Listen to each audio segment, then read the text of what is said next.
ഇപ്പം നമ്മൾ ഈ പടത്തിൽ കാണുന്നത് ഹിമോഫീലിയന്റെ നമ്മളൊരു ഇൻട്രഡക്ഷൻ പറയുകയാണെങ്കിൽ ഈ പഴയ കാലത്ത് രാജകുടുംബത്തിൽ വന്നിരിക്കുന്ന അസുഖം എന്നുള്ള യൂറോപ്യൻ രാജകുടുംബത്തിൽ വന്നിരിക്കുന്ന അസുഖം എന്നുള്ള രീതിയിലാണ് ഇതിന് പ്രശസ്തി വന്നത്. റോയൽ ഡിസീസ് എന്നാണ് ഇതിനെ അറിയപ്പെടുത്തിയിരുന്നത്. അപ്പം ക്യൂൻ വിക്ടോറിയ ഒരു ഹിമോഫീലിയ കാരിയർ ആയിരുന്നു എന്നാണ് പറയുന്നത് ഈ പടത്തിൽ കാണുന്നത്. അപ്പൊ അത് കഴിഞ്ഞിട്ട് ക്യൂൻ വിക്ടോറിയയിൽ നിന്നും പല രാജകുടുംബങ്ങളിൽ തമ്മിൽ കല്യാണം കഴിച്ചിട്ട് പല രാജകുടുംബങ്ങളിലും ഹിമോഫീലിയ ഉണ്ടായി എന്നുള്ളതാണ് ചരിത്രം. അപ്പൊ അങ്ങനെയാണ് അതിനൊരു റോയൽ ഡിസീസ് എന്നുള്ള ഒരു പേര് തന്നെ വരാൻ കാരണം. അപ്പോ എന്താണ് ഹിമോഫീലിയ എന്ന് വെച്ചാൽ ഹെമോഫിലിയൽ ബ്ലീഡിങ് ഡിസോർഡർ ആണ്. ഡിസോർഡർ എന്ന് വെച്ചാൽ നമ്മള് ബ്ലഡ് ക്ലോട്ട് ചെയ്യുന്ന ഫാക്ടറുകൾ ഉണ്ട്, പ്രോട്ടീൻസ് ഉണ്ട്, പല പ്രോട്ടീൻസ് ഉണ്ട്. അപ്പോ റോമൻ ലിപികളിൽ 1 മുതൽ 13 വരെ ഉള്ള പ്രോട്ടീൻസ് ആയിട്ടാണ് അത് നമ്മൾ വെക്കുന്നത്. അപ്പൊ അതിനകത്ത് ഇപ്പൊ ഈ ഒരു ഫാക്ടർ 8 അല്ലെങ്കിൽ ഫാക്ടർ 9ന്റെ ഡെഫിഷ്യൻസിയാണ് നമ്മൾ സാധാരണ ഹിമോഫീലിയ എന്ന് പറയുന്നത്. അപ്പോ പ്ലേറ്റ്ലെറ്റിന്റെ പുറത്ത് നടക്കുന്ന ഈ ക്ലോട്ടിംഗ് പ്രക്രിയയിൽ ഫൈനലി നമുക്ക് ത്രോംബിൻ എന്ന് പറയുന്ന ത്രോംബിൻ ജനറേഷൻ വരുമ്പോഴാണ് ക്ലോട്ട് ഉണ്ടാവുന്നത്. അപ്പൊ അതിനകത്ത് ഫാക്ടർ 8ഉം ഫാക്ടർ 9ഉം ചേർന്നിട്ടാണ് ഫാക്ടർ 10നെ ആക്ടിവേറ്റ് ചെയ്യുന്നത്. ഫാക്ടർ 10 ഉണ്ടായാൽ മാത്രമേ ക്ലോട്ടിങ് നടക്കുള്ളൂ. അപ്പൊ അതിനു വേണ്ടി വളരെ പ്രധാനമായിട്ടുള്ള ആവശ്യമുള്ള ഫാക്ടറുകളാണ് ഫാക്ടർ 8ഉം ഫാക്ടർ 9ഉം. അപ്പൊ ആ ഫാക്ടർ 8 ഫാക്ടർ 9 ഇല്ലാതിരിക്കുമ്പോൾ നമുക്ക് ബേസിക്കലി ത്രോംബിൻ ഉണ്ടാവില്ല. ത്രോംബിൻ എന്ന് പറഞ്ഞ പ്രോട്ടീൻ ഉണ്ടായിട്ടില്ലെങ്കിൽ ബ്ലഡ് ക്ലോട്ട് ആവില്ല. അപ്പോ മെയിനായിട്ട് ഹിമോഫീലിയ എ, ഹിമോഫീലിയ ബി എന്ന് പറയുന്നു. ഹിമോഫീലിയ എയില് പ്രോട്ടീൻ ഡെഫിഷ്യന്റ് ആയിട്ടുള്ള ഫാക്ടർ 8 ആണ്. അതിന് ഫാക്ടർ 8 ജീനില് ക്രോമോസോം എക്സ് ക്രോമോസോമിലാണ് കാണുന്നത്. എക്സ് ക്രോമോസോം എന്ന് പറഞ്ഞാൽ പുരുഷന്മാരിൽ ഒരു ക്രോമോസോമേ എക്സ് ഉള്ളൂ. അപ്പോ ഒരു ക്രോമോസോമിൽ വന്നു കഴിഞ്ഞാൽ മറ്റേത് വൈ ക്രോമോസോം ആയതുകൊണ്ട് ഒരു ക്രോമോസോമിൽ ഡിഫക്റ്റ് വന്നു കഴിഞ്ഞാൽ അവര് ബ്ലീഡിങ് ഉണ്ടാവും. അവർക്ക് ബ്ലീഡിങ് ഹിമോഫീലിയ ആയിട്ട് അതിനകത്ത് കാണും. സ്ത്രീകൾക്ക് നേരെ മറിച്ച് 2 എക്സ് ക്രോമോസോം ഉള്ളതുകൊണ്ട് ഒരെണ്ണത്തിൽ ഡിഫക്റ്റ് വന്നാൽ പോലും മറ്റേത് അതിനെ കുറെ പ്രൊട്ടക്ട് ചെയ്യും. അപ്പൊ അവര് കാരിയർ ആയിട്ട് വരും മിക്കവാറും. അപ്പോ ഹിമോഫീലിയ എയും ബിയും ഫാക്ടർ 11 ഹിമോഫീലിയ സി എന്ന് പറയുന്നുണ്ട്. പക്ഷെ നമ്മൾ അതിന് വളരെ റെയർ ആയിട്ടേ കാണുള്ളൂ. അപ്പൊ അതുകൊണ്ട് ഈ ക്ലാസ്സിൽ നമ്മൾ ഹിമോഫീലിയ എനെ കുറിച്ചും ഹിമോഫീലിയ ബിനെ കുറിച്ചും മാത്രമേ നമ്മൾ സംസാരിക്കുന്നുള്ളൂ. സാധാരണ ഹിമോഫീലിയ എ എന്ന് പറഞ്ഞത് ലോകമെമ്പാടും പുരുഷന്മാരിൽ 5000 പേരിൽ ഒരാൾക്കാണ് കാണപ്പെടുന്നത്. അതിൽ ഏകദേശം 2000-ഓളം മ്യൂട്ടേഷൻസ് അതിനകത്ത് കാണപ്പെടുന്നുണ്ട്. ഹിമോഫീലിയ ബി കുറച്ചുകൂടി റെയർ ആണ്. അത് 30,000-ൽ ഒരാൾക്കാണ് പുരുഷന്മാരിൽ കാണപ്പെടുന്നത്. അതിനകത്ത് ഏകദേശം 1000-ഓളം മ്യൂട്ടേഷൻസും വരുന്നുണ്ട്. അപ്പോ ആക്ച്വലി ഹിമോഫീലിയ ഗ്ലോബൽ ഡിസീസ് എന്ന് പറയും. നമ്മൾ എല്ലാ രാജ്യങ്ങളിലും കാണുന്ന ഒരു അസുഖമാണ്, ഒരു രാജ്യത്ത് മാത്രം കാണുന്നതല്ല. അപ്പോൾ വളരെയധികം ട്രീറ്റ്മെന്റ് അഡ്വാൻസ് ചെയ്തിരിക്കുന്ന ഒരു അസുഖമാണ് ഹിമോഫീലിയ ഈ കഴിഞ്ഞ ഒരു 10-15 വർഷമായിട്ട്. പക്ഷേ നമ്മൾ അതിൻ്റെ ഒരു ഗ്ലോബൽ ഇനീക്വാലിറ്റി നോക്കുകയാണെങ്കിൽ നമ്മൾ ഉൾപ്പെടുന്ന ലോവർ മിഡിൽ ഇൻകം അല്ലെങ്കിൽ ലോവർ ഇൻകം കൺട്രീസ് 60% ആൾക്കാര് ഇതിന്റെ മരുന്നിന്റെ 7% മാത്രമേ നമുക്ക് ഈ 60% രോഗികൾക്ക് കിട്ടുന്നുള്ളൂ. അപ്പൊ അത് തന്നെ ഒരു വളരെ ഒരു ഇനീക്വാലിറ്റി അവിടെ നമുക്ക് കാണുന്നുണ്ട്. അപ്പൊ ഈ പല ഗൈഡ് ലൈൻ ഉണ്ടെങ്കിലും ഈ ട്രീറ്റ്മെന്റ് പ്രാക്ടീസ് പല സ്ഥലങ്ങളിലും പല പോലെയാണ് വരുന്നത്. കാരണം നമുക്ക് ട്രീറ്റ്മെന്റ് കിട്ടാനുള്ള ഒരു ആക്സസ് ടു ട്രീറ്റ്മെന്റ്, അതായത് ട്രീറ്റ്മെന്റ് കിട്ടാൻ രോഗികൾക്ക് പലപ്പോഴും സാധിക്കാറില്ല. അപ്പൊ പക്ഷേ പ്രിൻസിപ്പിൾ ഒരു ട്രീറ്റ്മെന്റ് ചെയ്യുന്നതിന്റെ ഒരു യുക്തി ലോകത്തെമ്പാടും ഒരേപോലെയാണ്. അപ്പൊ നമുക്ക് ചിലപ്പം നമ്മളുടെ ആത്യന്തികമായിട്ട് നമുക്ക് വേണ്ടത് രോഗം കാരണമുള്ള ബുദ്ധിമുട്ടുകളും രോഗം കാരണമുള്ള മരണവും കുറയ്ക്കണം. അത് ചിലപ്പോൾ നമുക്ക് നമ്മളുടെ ലിമിറ്റഡ് റിസോഴ്സുള്ള രാജ്യങ്ങളിൽ പോലും ചിലപ്പോൾ നമുക്ക് സാധിക്കും എന്നുള്ളതാണ്. അപ്പോൾ ഈവൻ നമ്മൾ റിസോഴ്സ് ഒരു ബുദ്ധിമുട്ടില്ലാത്ത രാജ്യങ്ങളിൽ പോലും ചിലപ്പോൾ ഹിമോഫീലിയന്റെ ട്രീറ്റ്മെന്റ് യൂണിഫോം ആയിട്ടല്ല, പലരുടെയും ട്രീറ്റ്മെന്റ് ചില വ്യത്യാസങ്ങൾ വരും. അപ്പൊ ഇതിന്റെ എല്ലാം അടിസ്ഥാനത്തിലാണ് ഒരു ഗൈഡ് ലൈനുകൾ ഉണ്ടാക്കുന്നത്. അപ്പോൾ world federation of haemophilia treatment ചെയ്യാനുള്ള ഗൈഡ് ലൈനുകൾ, ഈ ഗൈഡ് ലൈൻ ഉണ്ടാക്കുമ്പോൾ അതിന് ഡാറ്റ, അതായത് നമ്മളെ എവിഡൻസ് പ്രകാരവും അല്ലെങ്കിൽ എക്സ്പേർട്സ് തമ്മിലുള്ള ഒരു കൺസെൻസസ് പ്രകാരമാണ് ഗൈഡ് ലൈൻസ് ഉണ്ടാക്കുന്നത്. അപ്പോൾ ആ ഗൈഡ് ലൈനുകൾ ഒരു ഗൈഡ് ലൈൻ ഫോളോ ചെയ്ത് പോവുകയാണെങ്കിൽ നമ്മൾക്ക് ട്രീറ്റ്മെന്റിൽ എപ്പോഴും ഒരു ഡിഫറൻസ് ഉണ്ടാവും. ഓക്കെ, അപ്പൊ ഇനി നമുക്ക് അടുത്തതായിട്ട് ഹിമോഫീലിയ എങ്ങനെ ആണ് എന്താണ് അതിന്റെ ഒരു പത്തോളജി എന്ന് നമുക്ക് നോക്കാം. അപ്പോ നമുക്ക് ഈ ഫിഗറിൽ കാണുന്നു, ഇതൊരു രക്തക്കുഴലാണല്ലോ. ഈ രക്തക്കുഴലില് ബ്ലീഡിങ് വരുന്നു എന്ന് വിചാരിക്കും. രക്തക്കുഴലിൽ ഒരു ഗ്യാപ്പ് വരുന്നു, അവിടെ ഇഞ്ചുറി വരുന്നു, ഇഞ്ചുറി നിന്ന് ബ്ലീഡ് വരുമ്പോൾ പിന്നെ ആ ബ്ലീഡിനെ ക്ലോട്ട് വന്ന് ആ ക്ലോട്ട് അതിനെ ബ്ലോക്ക് ചെയ്യുന്നു, അതിനെ ഹീൽ ചെയ്യുന്നു, അത് സീൽ ചെയ്തു, പിന്നെ അത് ഹീൽ ചെയ്യുന്നു. അത് നമ്മള് ഒരു ചീട്ടുകൊട്ടാരം എന്നൊക്കെ നമ്മൾ പറയില്ല, അതുപോലെയാണ് ഈ ക്ലോട്ട് ഉണ്ടാവുന്നത്. ഒരു ചീട്ടുകൊട്ടാരം വീഴുന്ന പോലെയാണ് പ്രോട്ടീൻസ് ഓരോന്നോരോന്ന് ഈ പ്രോട്ടീൻ ആക്ടിവേറ്റ് ചെയ്യും, ഈ പ്രോട്ടീൻ ഇതിനെ ആക്ടിവേറ്റ് ചെയ്യും, ഇങ്ങനെ ആക്ടിവേറ്റ് ചെയ്ത് ഫൈനലി ഒരു ക്ലോട്ട് ഉണ്ടാവണം. അതാണ് നമുക്ക് സാധാരണ എല്ലാ പ്രോട്ടീനുകളും ഇൻടാക്ട് ആവുമ്പോഴാണ് ഇങ്ങനെ ക്ലോട്ട് ഉണ്ടാവുന്നത്. അപ്പൊ ഹീമോഫീലിയയിൽ എന്താ സംഭവിക്കുക വെച്ച് കഴിഞ്ഞാല് ഈ ക്ലോട്ട് ഉണ്ടാവുന്നതിൽ ഡിഫക്റ്റ് വരുന്നു. നമുക്ക് ചില പ്രോട്ടീൻ, ഇവിടെ ഒരു പ്രോട്ടീൻ ഡിഫക്റ്റ് വന്നു വിചാരിക്കും. അപ്പൊ ഈ ചീട്ടുകൊട്ടാരം ഇവിടെ വരെ വന്ന് ഇവിടെ അവസാനിക്കുകയാണ്. അപ്പൊ ഇങ്ങോട്ട് ക്ലോട്ട് വരുന്നില്ല. ഇത് വളരെ സിമ്പിൾ ആയിട്ട് പറയുന്ന ഒരു കാര്യമാണ്. ഇത്രയും സിമ്പിൾ അല്ല, എന്നാലും നമുക്ക് മനസ്സിലാക്കാം. ഹിമോഫീലിയ ആയിട്ട് നിങ്ങൾക്ക് പലരും ആദ്യമായിട്ടായിരിക്കും കേൾക്കുന്നത്. അപ്പൊ അതുകൊണ്ടാണ് ഞാൻ ഇങ്ങനത്തെ ഒരു പദം ഉപയോഗിച്ചത്. കാരണം ഇപ്പൊ നമുക്ക് ഹിമോഫീലിയ വരുന്നു, ഇവിടെ ഒരു ഡിഫക്റ്റ് വന്നു, ഇത് വന്നു, ഇവിടെ ക്ലോട്ട് വരുന്നില്ല. ക്ലോട്ട് വരാൻ സ്ട്രോങ് ആയിട്ടൊരു ക്ലോട്ട് വരാത്തത് കാരണം അവിടുന്ന് വീണ്ടും ബ്ലീഡിങ് വരുന്നു. അപ്പൊ അതാണ് ഹിമോഫീലിയയിൽ നടക്കുന്ന കാര്യം. അപ്പോ പിന്നെ ഹിമോഫീലിയ എല്ലാവരും ഒരേപോലെ അല്ല, പലർക്കും പല സിവിയറിറ്റിയാണ്. അപ്പൊ നമ്മൾക്ക് നോർമൽ മനുഷ്യർക്ക് ഈ ക്ലോട്ടിംഗ് ഫാക്ടറിന്റെ അളവ് ശതമാനക്കണക്കിലാണ് നമ്മൾ കണക്കാക്കുന്നത്. അപ്പൊ ഒരു കർവ് 50% മുതൽ 150% വരെയാണ് അതിന്റെ നോർമൽ. അപ്പോ 50% മുതൽ 150% വരെ ഫാക്ടർ ഉള്ള ആൾക്കാർക്ക് ബ്ലീഡിങ് സ്ഥാനത്താണ് നിന്ന് പോകും. അതിനകത്ത് വേറെ കൂടുതലൊന്നും ചെയ്യേണ്ട കാര്യമില്ല, തന്നെ ബ്ലീഡിങ് അറസ്റ്റ് ആവും. പിന്നെ ഇത് ഫാക്ടറിന്റെ അളവ് നമ്മുടെ ശരീരത്തിൽ കുറവുള്ളപ്പോ mild, moderate and severe haemophilia എന്ന് നമ്മൾ അതിനെ വിളിക്കും. അപ്പൊ 5 മുതൽ 40% വരെ ഫാക്ടർ ഉള്ള ആൾക്കാർക്ക് അത് മൈൽഡ് ഹിമോഫീലിയ എന്നാണ് പറയുന്നത്. ഫാക്ടറിന്റെ ശതമാനം 40 മുകളിലാണെങ്കിൽ ഏകദേശം നോർമൽ പോലെ തന്നെയാണ് സാധാരണ ഉണ്ടാവുക. അതുകൊണ്ട് അതിനെ മൈൽഡ് ഹിമോഫീലിയ ആയിട്ട് കണക്കാക്കാറില്ല. അപ്പോ ഫാക്ടറിന്റെ അളവ് 5 മുതൽ 40% ആണെങ്കിൽ ബ്ലീഡിങ് യൂഷ്വലി കൂടുതൽ സമയം ഉണ്ടാവും. ഒരു ഇഞ്ചുറി വന്നാലോ അല്ലെങ്കിൽ ഓപ്പറേഷൻ ചെയ്താലോ പേഷ്യന്റ് ഇങ്ങനെ ബ്ലീഡ് ചെയ്തുകൊണ്ടേ ഇരിക്കാം. ചിലപ്പോൾ അപ്പോഴായിരിക്കും മൈൽഡ് ഹിമോഫീലിയ നമുക്ക് പലപ്പോഴും കണ്ടുപിടിക്കുന്നത്. മൈൽഡ് ഹിമോഫീലിയക്കാർ അല്ലെങ്കിൽ ബ്ലീഡ് ചെയ്യില്ല, പക്ഷെ അവർക്കൊരു മുറിവ് വരികയോ ഒരു ആക്സിഡന്റ് പറ്റുകയോ അല്ലെങ്കിൽ ഒരു സർജറി ചെയ്യുകയാണെങ്കിൽ അവർ ബ്ലീഡ് ചെയ്തുകൊണ്ടിരിക്കും. അപ്പോഴാണ് മൈൽഡ് ഹിമോഫീലിയ എന്ന് മനസ്സിലാവുക. മോഡറേറ്റ് ഹിമോഫീലിയ എന്ന് പറഞ്ഞു കഴിഞ്ഞാൽ ചിലപ്പോൾ നമുക്കൊരു ചെറിയ ഒരു ഇഞ്ചുറി വന്നു കഴിഞ്ഞാൽ ബ്ലീഡ് ചെയ്യാം. അതിന് 1 മുതൽ 5% വരെ ആയിരിക്കും അവരുടെ ഫാക്ടറിന്റെ അളവ്. അത് ചിലപ്പോൾ പെട്ടെന്ന് തന്നെ ഒരു ബ്രൂസിങ്ങോ ബ്ലീഡിങ്ങോ ഉണ്ടാവാം. സാധാരണ ഒരു സർജറിന്റെയോ ഇതിന്റെയോ ഒന്നും ആവശ്യം ഉണ്ടാവില്ല. അവർ ചെറിയൊരു മുറിവ് വന്ന് തന്നെ അതിൽ നിന്ന് ബ്ലീഡിങ് വരാം.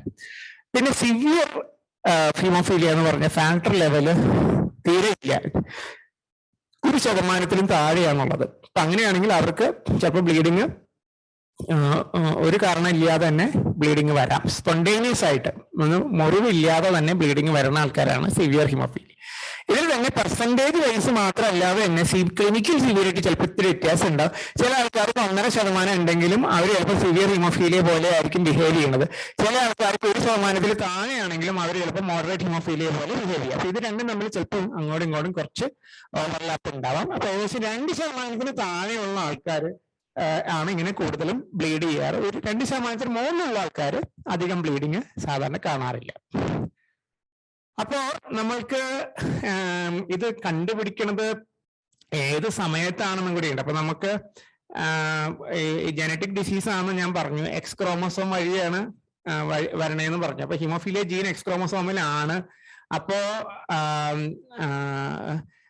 ഒരു മനുഷ്യന് ഹിമോഫീലിയ ഉണ്ടെങ്കിൽ അവരുടെ എക്സ് ക്രോമസോം അവരുടെ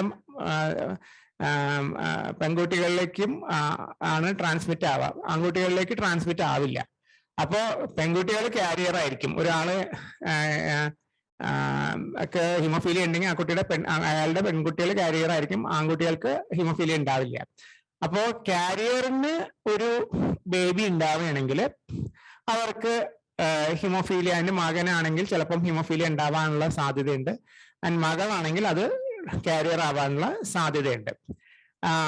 പിന്നെ വേറൊരു കാര്യമുള്ളത് വെച്ചാൽ എപ്പോഴും ഒരു ഫാമിലി ഹിസ്റ്ററി ഉണ്ടാവണമെന്നില്ല. ചിലപ്പോ മദർ കാരിയർ അല്ലാതെ തന്നെ കുട്ടിക്ക് ഹിമോഫീലിയ വരാം. അപ്പോ ഒരു 2/3 കുട്ടികൾക്ക് ഫാമിലി ഹിസ്റ്ററി ഉണ്ടാവും, ഒരു 1/3 കുട്ടികൾക്ക്, 1/3 കുട്ടികൾക്ക് ഫാമിലി ഹിസ്റ്ററി ഉണ്ടാവില്ല. കാരണം അത് ആദ്യമായിട്ട് വരുന്നത്, ആ ഹിമോഫീലിയ ചേഞ്ച് ആദ്യമായിട്ട് ഡിറ്റക്ട് ചെയ്യുന്നത് നമ്മളുടെ ഈ കുട്ടിയുടെ ബോഡിയിലായിരിക്കും. ഈ പടം കാണുമ്പോൾ എനിക്ക് തോന്നുന്നു നിങ്ങൾക്ക് കുറച്ചുകൂടി വ്യക്തത വരും. ഇപ്പോ ഇത് ഒരു ഗ്രാൻഡ് ഫാദർ എന്ന് വിചാരിക്കുക. ഈ ഗ്രാൻഡ് ഫാദറിന് ഹിമോഫീലിയ ഉള്ള ഗ്രാൻഡ് ഫാദർ ആണെങ്കിൽ ഈ X ക്രോമസോമിലാണ് ഇതിന്റെ ഡിഫക്റ്റ് വരുന്നത്. അപ്പോ ഈ ഗ്രാൻഡ് ഫാദറിന്റെ ഡോട്ടർക്ക് ഈ X ക്രോമസോമിന്റെ കിട്ടിയിരിക്കുകയാണ്. അപ്പൊ ആ ഡോട്ടർ കാരിയർ ആണ്. അപ്പൊ ഡോട്ടർ മാരി ചെയ്തു, അത് കഴിഞ്ഞ് അവർക്കൊരു കുട്ടി ഉണ്ടായി വിചാരിക്കുക, അല്ലെങ്കിൽ ഗർഭാവസ്ഥയിൽ ഇരിക്കുന്നു വിചാരിക്കുക. അപ്പൊ ഗർഭാവസ്ഥയിൽ ഇരിക്കുമ്പോൾ ഈ കുട്ടിക്ക് ഹിമോഫീലിയ ഉണ്ടോ ഇല്ലേ എന്നുള്ളത് ആണ് നമ്മൾ ആലോചിക്കുന്നത്. എന്താണ് ഇതിന്റെ ഒരു ചാൻസ്? ഇപ്പൊ ഈ ടോസ് ഇടുന്ന പോലെയാണ് നമുക്ക് അത് ഗസ് ചെയ്യണമെങ്കിൽ. അതായത് 2 പോസിബിലിറ്റി ഉണ്ട്. ആൺകുട്ടിയാണെങ്കിൽ ആൺകുട്ടിക്ക് ഹിമോഫീലിയ കാരിയർ ആവാം, ചിലപ്പോൾ കാരിയർ അല്ലാതെ നോർമൽ ആൺകുട്ടിയും വരാം. ഈ X ക്രോമസോം ആണ് ഈ കുട്ടിക്ക് വരണേന്ന് വെച്ചാൽ അത് കാരിയർ ആയിരിക്കും, അല്ല ഹിമോഫീലിയ ആയിരിക്കും, ഹിമോഫീലിയ ആയിരിക്കും, അല്ലെങ്കിൽ ഹിമോഫീലിയ അല്ലാതെയും വരാം. അപ്പൊ ഈ X ക്രോമസോം ഈ ആൺകുട്ടിക്ക് കിട്ടിക്കഴിഞ്ഞാൽ അതിന് ഹിമോഫീലിയ വരും, മറ്റേ X ക്രോമസോം കിട്ടിക്കഴിഞ്ഞാൽ അത് നോർമൽ ആൺകുട്ടിയാവും. പെൺകുട്ടിക്കാണ് നേരെ മറിച്ച് കിട്ടണമെങ്കിൽ, പെൺകുട്ടിക്ക് ഈ X ക്രോമസോം കിട്ടുവാണെങ്കിൽ അത് കാരിയർ ആവും, മറ്റേ X ക്രോമസോം ആണ് അമ്മയുടെ അടുത്ത് നിന്ന് കിട്ടണമെങ്കിൽ അത് നോർമൽ ആവും. അപ്പൊ ആൺകുട്ടികളാണെങ്കിൽ ഒരു 50% ചാൻസ് ഉണ്ട് ഹിമോഫീലിയ ആവാൻ, പെൺകുട്ടികളാണെങ്കിൽ ഒരു 50% ചാൻസ് ഉണ്ട് ഹിമോഫീലിയ കാരിയർ ആവാൻ. ഇത് ഇപ്പോ ഹിമോഫീലിയന്റെ മ്യൂട്ടേഷനും അങ്ങനെയൊക്കെ കണ്ടുപിടിച്ച ശേഷം ഒരു ഫാമിലിയിൽ മെയിൽ മെമ്പർ ഉണ്ടെങ്കിൽ ആ ഫീമെയിൽ മെമ്പേഴ്സ് കാരിയർ ആണോ എന്നുള്ളത് നമുക്ക് നേരത്തെ കണ്ടുപിടിക്കാനുള്ള ഫെസിലിറ്റി ഒക്കെ ഇപ്പൊ ഉണ്ട്, മ്യൂട്ടേഷൻസ് പ്രകാരം കണ്ടുപിടിക്കാം. അതുപോലെ തന്നെ ഗർഭാവസ്ഥയില് ഹിമോഫീലിയ ബാധിച്ച കുട്ടി ഉണ്ടോ ഇല്ലേ എന്നുള്ളത് പറയാനും പറ്റും. ആൺകുട്ടിയാണോ പെൺകുട്ടിയാണോ എന്നുള്ളത് നമ്മുടെ നാട്ടില് ലീഗലി പറയാൻ പറ്റില്ല, പക്ഷെ ഹിമോഫീലിയ ഉണ്ടോ ഇല്ലേ എന്നുള്ളത് അറിയിക്കാൻ പറ്റും. ഫീറ്റസ് ഹിമോഫീലിയ ഉള്ളതാണോ ഇല്ലാത്താണോ എന്നുള്ളത് റിപ്പോർട്ടിൽ പറയാൻ പറ്റും. ഇപ്പൊ നേരത്തെ തന്നെ നമുക്കത് അവർക്ക് പറഞ്ഞു കൊടുക്കാനായിട്ട് സാധിക്കും. ഇനി എന്താണ് സൈൻസ് ആൻഡ് സിംറ്റംസ്? അടുത്തത് ഓക്കെ. അപ്പോ ബ്ലീഡിംഗ് ആണ് എപ്പോഴും നമ്മുടെ സൈൻസ് ആൻഡ് സിംറ്റംസ് എന്ന് പറഞ്ഞാൽ മെയിൻലി ബ്ലീഡിംഗ് ആണ്. ചിലപ്പോൾ നമുക്ക് ബ്ലീഡിംഗ് കാണാൻ പറ്റും, പലപ്പോഴും നമ്മൾ ബ്ലഡ് കാണാത്ത ബ്ലീഡിംഗ് ആയിരിക്കും. കാരണം ബ്ലഡ് ചിലപ്പോൾ ജോയിന്റിലൊക്കെ ബ്ലീഡ് ചെയ്താൽ നമുക്ക് കാണാൻ പറ്റില്ല. ബ്ലീഡിങ് ചിലപ്പോൾ നമുക്ക് സർജറിയുടെ കഴിഞ്ഞിട്ടോ അല്ലെങ്കിൽ ഒരു ഇഞ്ചറി കഴിഞ്ഞിട്ടോ ആയിരിക്കും ചിലപ്പോൾ വരുന്നത്. ചിലപ്പോൾ യാതൊരു റീസണും ഇല്ലാതെ സ്പോണ്ടേനിയസ് ആയിട്ട് ബ്ലീഡ് ചെയ്യാം. യൂഷ്വലി ജനിച്ച ഉടനെ ബ്ലീഡ് ചെയ്യുന്നത് കുറവാണ്. ചിലപ്പോൾ ജനിച്ച ഉടനെ ബ്ലീഡ് ചെയ്യാൻ ചിലപ്പോൾ ഫോർസെപ്സ് ഡെലിവറി അല്ലെങ്കിൽ ട്രോമാറ്റിക് ആയിട്ടുള്ള ഡെലിവറി ആണെങ്കിൽ ചിലപ്പം ബ്രെയിനിൽ ബ്ലീഡൊക്കെ ജനിച്ച ഉടനെ വരാം. അല്ലെങ്കിൽ ഒരു നോർമൽ ഡെലിവറി അല്ലെങ്കിൽ സാധാരണ ഒരു ഡെലിവറിയിലാണെങ്കിൽ സാധാരണ ജനിച്ച ഉടനെ ബ്ലീഡ് ചെയ്യുന്നത് സാധ്യത വളരെ കുറവാണ്. യൂഷ്വലി ഒരു പോസിബിലിറ്റി ഇപ്പൊ സർക്കംസിഷൻ പോലത്തെ പ്രൊസീജിയർ ഒക്കെ കഴിയുമ്പോൾ ബ്ലീഡ് ചെയ്യുന്നതാണ് ഒരു പോസിബിലിറ്റി. അല്ലെങ്കിൽ കുട്ടികളെ എണീറ്റ് നടക്കാനുള്ള സമയത്ത് അല്ലെങ്കിൽ അവര് വീണ് മുറിഞ്ഞ് വീണ് ബ്ലീഡ് ചെയ്യാനുള്ള സാധ്യതയുണ്ട്. പിന്നെ വായ പൊട്ടുന്നതും വായല് പൊട്ടലൊക്കെ വന്നു കഴിഞ്ഞാൽ അത് അവിടെ നിന്ന് കൂടുതൽ സമയത്ത് കൂടുതൽ പ്രാവശ്യം ബ്ലീഡ് ചെയ്യാനുള്ള സാധ്യത അവിടെ ഉണ്ട്. അപ്പോ പിന്നെ നമ്മൾ കുട്ടിയുടെ യങ്ങർ ഏജിലാണ് കൂടുതൽ ട്രോമ റിലേറ്റഡ് ബ്ലീഡ് വരുന്നത്. കുട്ടി വളരുമ്പോൾ തനിയെയുള്ള ബ്ലീഡിങ് കൂടും.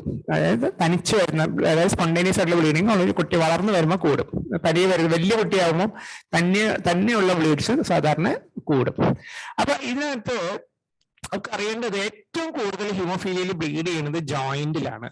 അപ്പൊ ഈ ജോയിന്റില് എന്താണ്, നമ്മൾ ജോയിന്റ് എന്താണെന്ന് മനസ്സിലാക്കിയിരിക്കണം. ഹിമോഫീലിയയിൽ ട്രീറ്റ് ചെയ്യുന്ന നഴ്സുമാരാകുമ്പോൾ നിങ്ങൾ ജോയിന്റ് എന്താണെന്നുള്ളതൊന്നും മനസ്സിലാക്കണം. അപ്പോ മെയിൻലി ജോയിന്റില് നമുക്ക് ബോൺ ഉണ്ട്, ബോണിന്റെ അറ്റത്ത് നമുക്ക് കാർട്ടിലേജ് ഉണ്ട്, കാർട്ടിലേജിന്റെ ഈ രണ്ട് സൈഡിൽ ജോയിന്റ് എല്ലാം ജോയിൻ ചെയ്യുന്നത് സൈനോവിയം എന്ന് പറഞ്ഞിട്ട്. ഈ സൈനോവിയത്തിന്റെ ഉള്ളിൽ ഫ്ലൂയിഡ് ഉണ്ട്. അപ്പോ ഈ സൈനോവിയത്തിൽ കുറെ ബ്ലഡ് വെസൽസും ഉണ്ടാവും. അപ്പോ ഇതില് ഈ ബ്ലഡ് വെസൽസിൽ നിന്നുള്ള ബ്ലീഡിങ് ആണ് ഉണ്ടാവാവുന്നത്. അപ്പോൾ അതെങ്ങനെയാണ് നമുക്ക് മനസ്സിലാവും? നമുക്ക് ഈ ജോയിന്റിന്റെ ഉള്ളിൽ ബ്ലീഡ് ചെയ്ത് കഴിഞ്ഞാൽ നമ്മൾ സാധാരണ എങ്ങനെ മനസ്സിലാക്കും? വലിയ പാടല്ലേ നമുക്ക് മനസ്സിലാക്കാനായിട്ട്.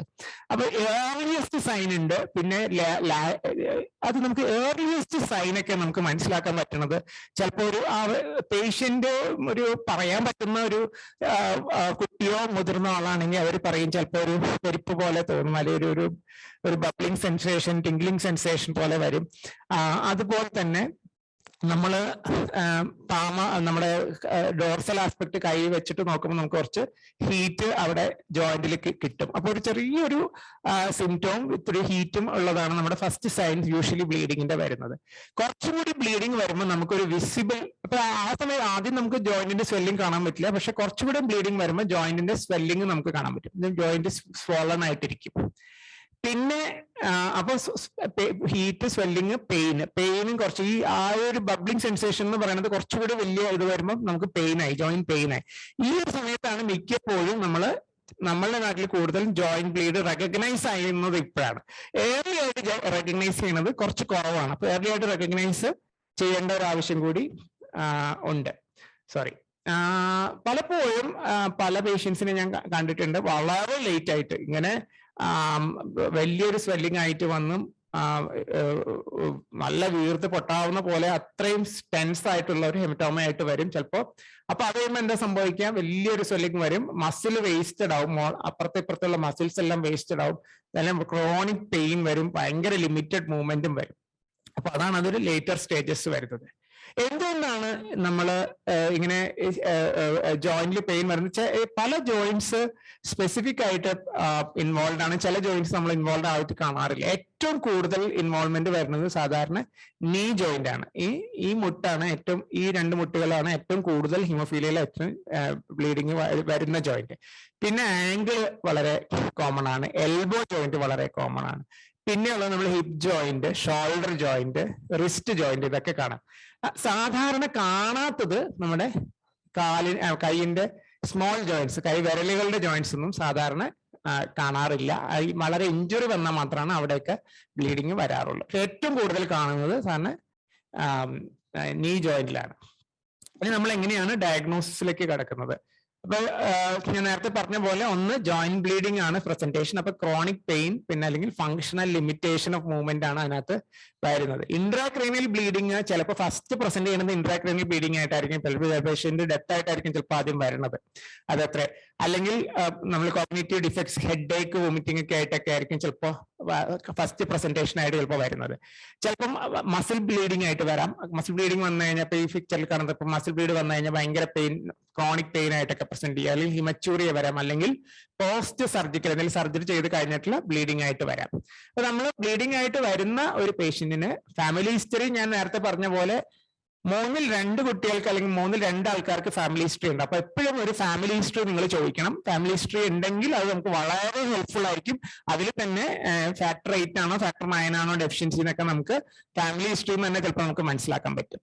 രണ്ടാമത്തെ very important history, abnormal bleeding എപ്പോഴെങ്കിലും ഉണ്ടായിട്ടുണ്ടോ എന്നുള്ളത്. അതായത് ഒരു ഡെന്റൽ എക്സ്ട്രാക്ഷൻ കഴിഞ്ഞ് നിങ്ങൾ ബ്ലീഡ് ചെയ്തിട്ടുണ്ടോ, അല്ലെങ്കിൽ വേറെ എന്തെങ്കിലും ഒരു അബ്നോർമൽ ആയിട്ട് ബ്ലീഡിങ് ഈ പേഷ്യന്റിന് ഉണ്ടായിട്ടുണ്ടോ, എന്തെങ്കിലും പ്രൊസീജിയർ കഴിഞ്ഞിട്ടോ അല്ലെങ്കിൽ അല്ലാതെ കുറെ നേരം നിൽക്കുന്ന ബ്ലഡ് കയറ്റേണ്ടി വരുന്ന ഒരു ബ്ലീഡിങ് ഉണ്ടായിട്ടുണ്ടോ.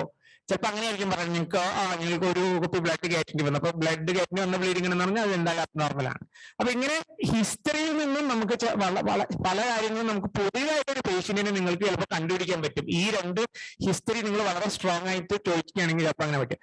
അപ്പൊ അതിന് പിന്നെ ചെയ്യേണ്ടത് നമ്മൾ ബ്ലീഡിംഗ് ക്ലോട്ടിംഗ് ടെസ്റ്റുകളാണ്. അതില് നമ്മൾ APTT എന്ന് പറഞ്ഞ ടെസ്റ്റ് ആണ് നമ്മൾ ഇതിനകത്ത് പ്രൊലോങ് ചെയ്തിരിക്കുന്നത്. PT, APTT നിങ്ങൾ എല്ലാവരും കേട്ടിരുന്നു. PT യൂഷ്വലി ഹിമോഫീലിയയിൽ നോർമൽ ആയിരിക്കും, APTT മാത്രമായിരിക്കും പ്രൊലോങ്ഡ് ആയിട്ടുള്ളത്. അതിന് കഴിഞ്ഞുള്ള ഫർദർ ടെസ്റ്റ് ചെയ്യുമ്പോഴാണ് ഫാക്ടർ 8 അല്ലെങ്കിൽ ഫാക്ടർ 8 അല്ലെങ്കിൽ 9 ആക്ടിവിറ്റി കുറവാണെന്ന് മനസ്സിലാക്കണം. നമുക്ക് ബാക്കിയുള്ള ഡയഗ്നോസിസ് ഡിഫറൻഷ്യൽ ഡയഗ്നോസിസ് ഉണ്ടാവും. ഇത് തന്നെ ആയിരിക്കണം എന്നില്ല എപ്പോഴും ഡയഗ്നോസിസ്. അപ്പൊ ബാക്കിയുള്ള ഫാക്ടർ ഡെഫിഷ്യൻസീസിന്റെ ആണോ എന്നും കൂടി നമുക്ക് വേറെ കാരണം ഉണ്ടോ എന്നുള്ളത് റൂൾ ഔട്ട് ചെയ്യണം. ഇപ്പൊ ഡയഗ്നോസിസ് ചെയ്യണമെങ്കിൽ അതിന് സ്പെഷ്യലൈസ്ഡ് ലാബ് ടെസ്റ്റിങ്ങുകൾ ആവശ്യമുണ്ട്. ഫാക്ടർ 8ന്റെ ഫാക്ടർ 9ന്റെയും അസേ എന്ന് പറയുമ്പോൾ ടെസ്റ്റ് ചെയ്യാനായിട്ട്. അപ്പൊ സാധാരണ PT FGT ഒക്കെ ചെയ്യുന്ന ലാബുകളിൽ പലപ്പോഴും ചില ലാബുകളിലെങ്കിലും ഈ 1 സ്റ്റേജ് അസേ എന്ന് പറഞ്ഞ അത് റെഫറൻസ് ലാബ് ആയിരിക്കും മിക്കവാറും. അത് APTT ടെസ്റ്റ് ചെയ്യുന്ന പോലെ തന്നെ അത് ടെസ്റ്റ് ചെയ്യാൻ പറ്റും. യൂഷ്വലി അങ്ങനെ പല പ്രാവശ്യം സീരിയലി ഡയല്യൂട്ട് ചെയ്ത് നോക്കുമ്പോൾ നമുക്ക് ഫാക്ടർ 8ന്റെ ഫാക്ടർ 9ന്റെ എക്സാക്ട് ലെവല് പ്ലാസ്മയിലെ നമുക്ക് കാണാൻ പറ്റും. അതുപോലെ തന്നെ പുതിയ ടെസ്റ്റിങ്ങുകളുണ്ട് 2 സ്റ്റേജ് ആയിട്ട്. അത് ക്രോമോജനിക് അസേ. നമ്മുടെ നാട്ടിൽ ക്രോമോജനിക് അസേ അധികം ചെയ്യുന്നില്ല. ഞാൻ അതുകൊണ്ട് അതിനെ കുറിച്ച് അധികം ഇപ്പൊ പറയുന്നില്ല. 1 സ്റ്റേജ് അസേയാണ് നമ്മുടെ നാട്ടിൽ കൂടുതൽ അവൈലബിൾ ആയിട്ടുള്ളത്. അപ്പോ വേറെ എന്തെങ്കിലും കാരണം കൊണ്ട് ഫാക്ടറി ഡെഫിഷ്യൻസി ആയിട്ട് വരാമോ എന്നുള്ളത്. അതായത് നമുക്ക് പലപ്പോഴും കാണാറുള്ളത് പ്രീ അനാലിറ്റിക്കൽ എറർ. അതായത് നമ്മൾ കുറേ നേരം ഈ സാമ്പിൾ എടുത്തു കഴിഞ്ഞിട്ടുണ്ട്. സാമ്പിൾ എടുത്തു കഴിഞ്ഞാൽ ഈ ഫാക്ടർ 8ന്റെ ഹാഫ് ലൈഫ് ഭയങ്കര കുറവാണ്. പെട്ടെന്ന് അത് ഇവാപ്പറേറ്റ് ചെയ്ത് പോകും. അപ്പോ ഈ സാമ്പിൾ കുറെ നേരം നമ്മൾ കളക്ട് ചെയ്ത് വെച്ചിട്ട് ഇത് പ്രോസസ് ചെയ്യാതെ കുറെ നേരം വെച്ചിട്ടുള്ള ഒരു സാമ്പിൾ ആണെങ്കിൽ ഫാക്ടർ 8 ചെക്ക് ചെയ്യുമ്പോൾ ലോ വാല്യൂ കിട്ടുള്ളൂ. അപ്പോൾ അത് വളരെ ഇമ്പോർട്ടന്റ് ആണ്. പ്രീ അനാലിറ്റിക്കൽ കറക്റ്റ് ആയിട്ടാണോ ലാബിൽ വരെ ഫാക്ടർ പ്ലാസ്മ കളക്ട് ചെയ്ത് എത്തിയിരിക്കണേ എന്നുള്ളത് വളരെ ഇമ്പോർട്ടന്റ് ആണ്. ആ പ്രീ അനാലിറ്റിക്കൽ എറർ ഏറ്റവും കോമൺ ആയിട്ട് കാണുന്നത് സാമ്പിൾ കുറെ നേരം പുറത്തിരിക്കുന്ന ഒരു കണ്ടീഷനാണ്. അപ്പൊ അത് പലപ്പോഴും റോങ് ഡയഗ്നോസിസ് ഓഫ് ഹീമോഫീലിയ വരെ പല പ്രാവശ്യവും കണ്ടിട്ടുണ്ട്. അപ്പൊ അത് നമ്മൾ ശ്രദ്ധിക്കേണ്ട ഒരു കാര്യമാണ്. പിന്നെ ഹീമോഫീലിയയിൽ ഡെഫിനറ്റ്ലി ഫാക്ടർ 8 കുറവായിരിക്കും. വോൺ വില്ലിബ്രാൻഡ് ഡിസീസ് ആണ് വേറൊരു അസുഖം ഈ ഫാക്ടർ 8 കുറഞ്ഞിരിക്കുന്നത്. അപ്പോ അതിനകത്ത് ടൈപ്പ് 2 എന്ന് പറയുന്ന വോൺ വില്ലിബ്രാൻഡ് ഡിസീസിലാണ് കൂടുതലും ഫാക്ടർ 8 വളരെ കുറവായിട്ട് കാണുന്നത്. മറ്റ് വോൺ വില്ലിബ്രാൻഡ് ഡിസീസുകളിലും ഫാക്ടർ 8 കുറവായിട്ട് കാണാം. അപ്പോ അത് ഡോക്ടർമാർക്ക് കുറച്ച് ഒരു രീതി ഉണ്ട് അത് ടെസ്റ്റ് ചെയ്ത് കണ്ടുപിടിക്കാനായിട്ട്. എസ്പെഷ്യലി ഫാക്ടർ 8ന്റെ ലെവല് 1% കൂടുതൽ ഉണ്ടെങ്കിൽ, ഫാക്ടർ 8ന്റെ ലെവൽ 1% താഴെ ഉള്ളപ്പോൾ വോൺ വില്ലിബ്രാൻഡ് ഡിസീസ് ആവാനുള്ള സാധ്യത കുറവാണ്. പക്ഷെ ഫാക്ടർ 8ന്റെ ലെവൽ 1% കൂടുതൽ 2%, 3%, 5% ഒക്കെ കാണുകയാണെങ്കിൽ ചിലപ്പോൾ വോൺ വില്ലിബ്രാൻഡ് ഡിസീസ് ആയിക്കൂടുന്നില്ല. അപ്പൊ ചിലപ്പോൾ വോൺ വില്ലിബ്രാൻഡ് ഡിസീസിന്റെ ടെസ്റ്റും കൂടി നമുക്ക് ഡയഗ്നോസ് ചെയ്യുന്ന സമയത്ത് ഡിഫറൻഷ്യൽ ആയിട്ട് കൺസിഡർ ചെയ്യുന്നത്.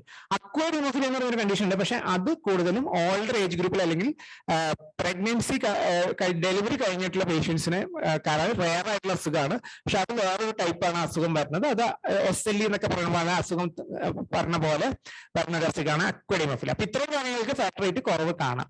ഫാക്ടർ 9 കുറവ് കാണുന്നത് വേറെ അസുഖങ്ങളിൽ കാണാം. വൈറ്റമിൻ കെന്റെ ഡെഫിഷ്യൻസി, ചെറിയ കുട്ടികളിൽ വൈറ്റമിൻ കെ ഡെഫിഷ്യൻസി വരുമ്പോൾ നമ്മൾ ഫാക്ടർ 9 മാത്രം ചെക്ക് ചെയ്താൽ ചിലപ്പോൾ കുറവായിട്ട് തോന്നും.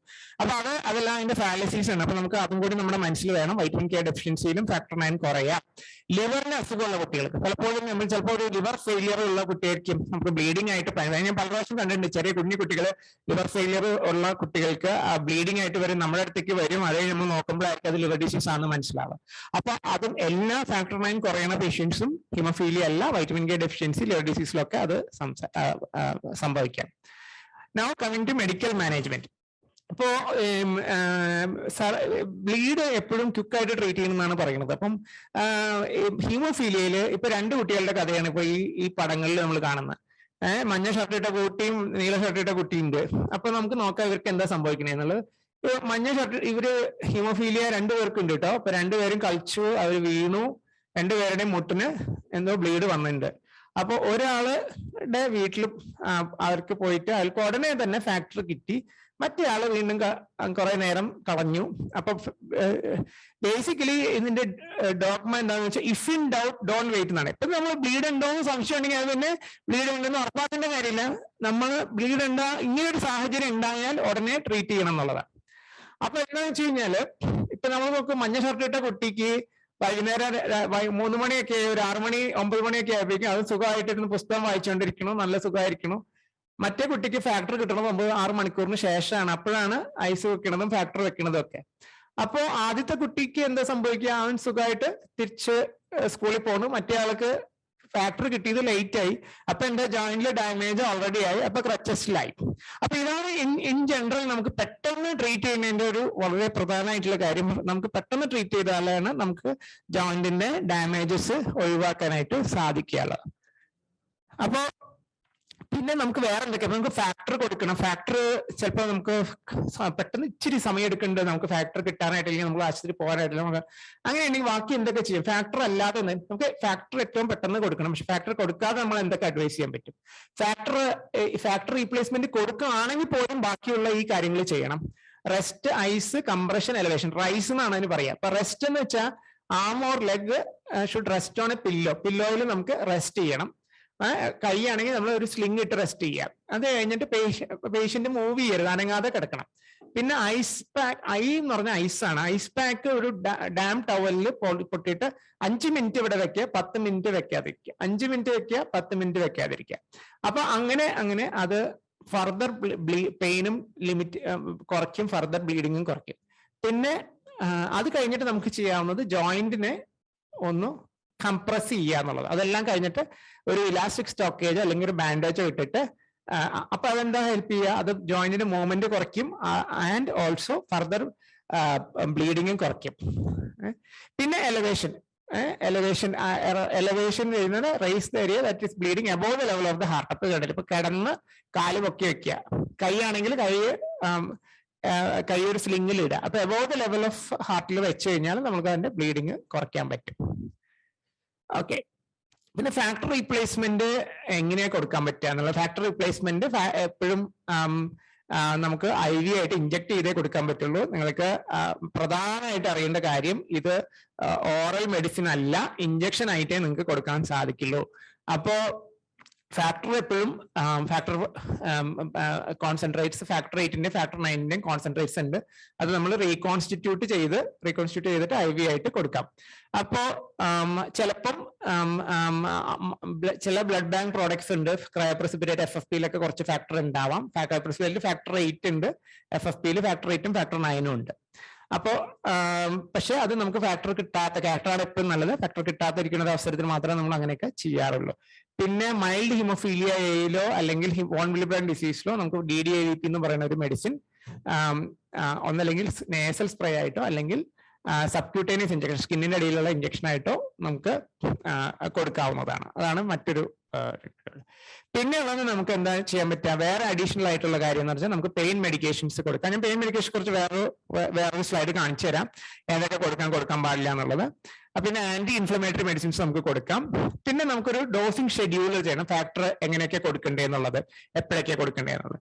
അതുപോലെ തന്നെ നമുക്കൊരു ഫിസിയാട്രിസ്റ്റ് അല്ലെങ്കിൽ ഒരു ഫിസിയോതെറാപ്പിസ്റ്റിന്റെ ഹെൽപ്പ് വേണം. നമുക്ക് ബ്ലീഡിങ് വന്ന മസിൽസ്, ആ ജോയിന്റിന് ചുറ്റുമുള്ള മസിൽസ് സ്ട്രെങ്തൻ ചെയ്യാനും ജോയിന്റ് മൂവ്മെന്റ് റീസ്റ്റോർ ചെയ്ത് ഫുൾ ആക്കണം. പലപ്പോഴും ജോയിന്റ് മൂവ്മെന്റ്സ് ഫുള്ളായിട്ട് ഉണ്ടാവില്ല. അപ്പോൾ എപ്പോഴാണ് നമുക്ക് നോർമൽ ആക്ടിവിറ്റിയിലേക്ക് പോകാൻ പറ്റാമെന്നും ഫിസിയോതെറാപ്പിസ്റ്റിനെ ഹെൽപ്പ് ചെയ്യാൻ പറ്റും. ആൻഡ് എങ്ങനെ ഫർദർ ഇഞ്ചുറി പ്രിവെന്റ് ചെയ്യാന്നുള്ളതും നമ്മൾ ആശ്രയിക്കും. അങ്ങനെയാകുമ്പോഴാണ് നമ്മൾ അതിന്റെ ട്രീറ്റ്മെന്റ് കംപ്ലീറ്റ് ആവുക. പിന്നെ എന്തൊക്കെ മെഡിസിൻസ് കൊടുക്കാൻ പറ്റും ഈ നമുക്ക് പെയിനിന്? പാരസെറ്റമോൾ കൊടുക്കാം, ഫസ്റ്റ് ലൈൻ ആയിട്ട് തന്നെ യൂസ് ചെയ്യാം. ഇപ്പൊ ഫസ്റ്റ് ലൈൻ ആയിട്ട് പെയിന് പാരസെറ്റമോൾ കൊടുത്തിട്ട് അത് യൂസ്ഫുൾ അല്ലെങ്കിൽ സെക്കൻഡ് ലൈൻ കൊടുക്കുന്നത് നമുക്ക് വേണമെങ്കിൽ പാരസെറ്റമോൾ പ്ലസ് കൊഡീൻ കൊടുക്കാം, അല്ലെങ്കിൽ പാരസെറ്റമോൾ പ്ലസ് ട്രമഡോൾ കൊടുക്കാം. അത് കൂടാതെ നമുക്ക് COX-2 ഇൻഹിബിറ്റേഴ്സ്, ഇപ്പൊ നമ്മൾ എട്ടോറികോക്സിബ് എന്നൊക്കെ പറയുന്ന പോലെ COX-1 ഇൻഹിബിറ്റേഴ്സ് നമ്മൾ കൊടുക്കില്ല, COX നോൺ സെലക്റ്റീവ് ഇൻഹിബിറ്റേഴ്സും കൊടുക്കില്ല. അതായത് aspirin, other NSAIDs like Brufen, അതൊന്നും കൊടുക്കാൻ പാടില്ല. ആകെ COX-2 ഇൻഹിബിറ്റേഴ്സ് മാത്രമേ നമുക്ക് ഇതിനകത്ത് കൊടുക്കാൻ പറ്റുള്ളൂ. തേർഡ് ലൈൻ ആയിട്ട് നമുക്ക് മോർഫിൻ പോലത്തെ മെഡിസിൻസ് ആണ് യൂസ് ചെയ്യുന്നത്. അപ്പൊ ഇതൊക്കെയാണ് പെയിൻ കൺട്രോളിന്റെ ലാഡർ. പിന്നെ നമുക്ക് ഡൂസ് ആൻഡ് ഡോൺസ് പേഷ്യന്റിനെ പറഞ്ഞു കൊടുക്കണം. അപ്പൊ എല്ലാ മെഡിസിൻസും നമ്മൾ കഴിക്കുന്ന എല്ലാ മെഡിസിൻസും നമ്മൾ നിങ്ങൾക്ക് ആക്ച്വലി എല്ലാ പേഷ്യന്റ് കഴിക്കുന്ന മെഡിസിൻസ് ഒക്കെ ചെക്ക് ചെയ്യേണ്ട ഒരു ബാധ്യതയുണ്ട്. അപ്പോ അവരുടെ അടുത്ത് പറയണം നമ്മൾ കഴിക്കുന്ന മെഡിസിൻസ് ബാക്കിയുള്ള ട്രീറ്റ്മെന്റ് പ്രോഡക്ട്സും കുട്ടികൾക്ക് എത്താത്ത രീതിയിൽ വെക്കണം. പിന്നെ ഇൻസ്ട്രക്ഷൻ പറഞ്ഞു കൊടുക്കുന്ന പോലെ തന്നെ കഴിക്കാവുള്ളൂ. അതായത് നമ്മൾ കൊടുക്കാൻ പാടില്ലാത്തത് ആസ്പിരിൻ, NSAID എന്ന് പറഞ്ഞ ബ്രൂഫൻ പോലത്തെ മെഡിസിൻസ് നമുക്ക് കൊടുക്കാൻ പാടില്ല. പിന്നെ മസിൽ ഇഞ്ചക്ഷൻസ്, ഈ ഗ്ലൂട്ടിൽ മസിൽസിൽ എടുക്കുന്ന ഇഞ്ചക്ഷൻസ് പരമാവധി അവോയ്ഡ് ചെയ്യുക. ഇപ്പൊ നമുക്കറിയാം കോവിഡ് വാക്സിൻ ഒക്കെ നമുക്ക് ഡെൽറ്റോയിഡ് മസിലിലാണ് കൊടുക്കുന്നത്. കോവിഡ് വാക്സിൻസ് ഹിമോഫീലിയക്കാർക്ക് കുറച്ച് ഫാക്ടർ കൊടുത്തിട്ട് കൊടുക്കാറുണ്ട്. അപ്പം എല്ലാവർക്കും മിക്കവാറും ഹിമോഫീലിയക്കാരൊക്കെ കോവിഡ് വാക്സിൻ എടുത്തിട്ടുണ്ട്. പിന്നെ പല വാക്സിൻസും ചിലപ്പം തൊലിക്കടിയിൽ സബ്ക്യൂട്ടേനിയസ് കൊടുക്കുന്ന വാക്സിൻസ് ഉണ്ടാവും. ഇൻട്രാമസ്കുലർ ഓർ സബ്ക്യൂട്ടേനിയസ് എന്ന് പറയുന്ന വാക്സിൻസ് പലതും സബ്ക്യൂട്ടേനിയസ് കൊടുക്കുന്നതാണ് നല്ലത്. ഈ ഏരിയയിൽ ഗ്ലൂട്ടൽ റീജിയനിൽ വാക്സിനേഷൻ അവോയ്ഡ് ചെയ്യുന്നതാണ് എപ്പോഴും നല്ലത്. പിന്നെ നമുക്ക് ഹിമോഫീലിയന്റെ ട്രീറ്റ്മെന്റിന്റെ ഒരു ടൈം ലൈൻ നോക്കണേ. നമ്മളിപ്പോ 1940s ഹോൾ ബ്ലഡ് ആണ് കൊടുത്തുകൊണ്ടിരുന്നത്. നമ്മള് ഇപ്പോഴും ചില ആൾക്കാരുണ്ട് നമ്മുടെ നാട്ടിൽ ഹോൾ ബ്ലഡ് പണ്ട് കിട്ടിക്കൊണ്ടിരിക്കുന്ന ചില ആൾക്കാർ അവരുടെ എക്സ്പീരിയൻസിന്റെ അടുത്ത് ഷെയർ ചെയ്തിട്ടുണ്ട്. പിന്നെ അതിനുശേഷം ഫ്രഷ് ഫ്രോസൺ പ്ലാസ്മ FFP കൊടുത്തു തുടങ്ങി.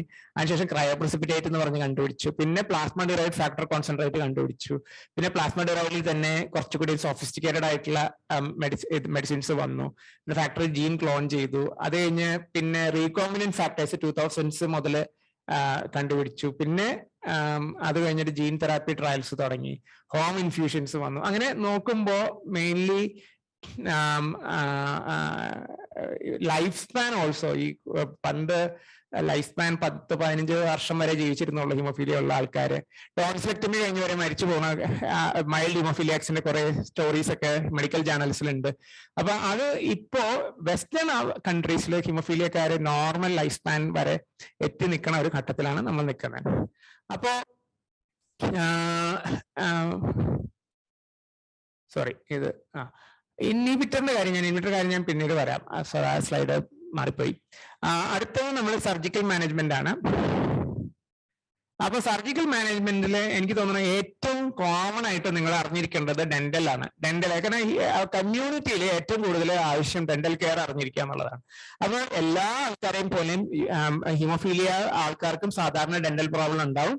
പക്ഷെ അവർക്കൊരു എക്സ്ട്രാ കെയർ വേണം. കാരണം ബ്ലീഡിങ്ങും റീപ്ലേസ്മെന്റ് തെറാപ്പിയും ബ്ലീഡിംഗ് ഉണ്ടാവും. അതുകൊണ്ട് തന്നെ റീപ്ലേസ്മെന്റ് തെറാപ്പി ആവശ്യമുണ്ട്.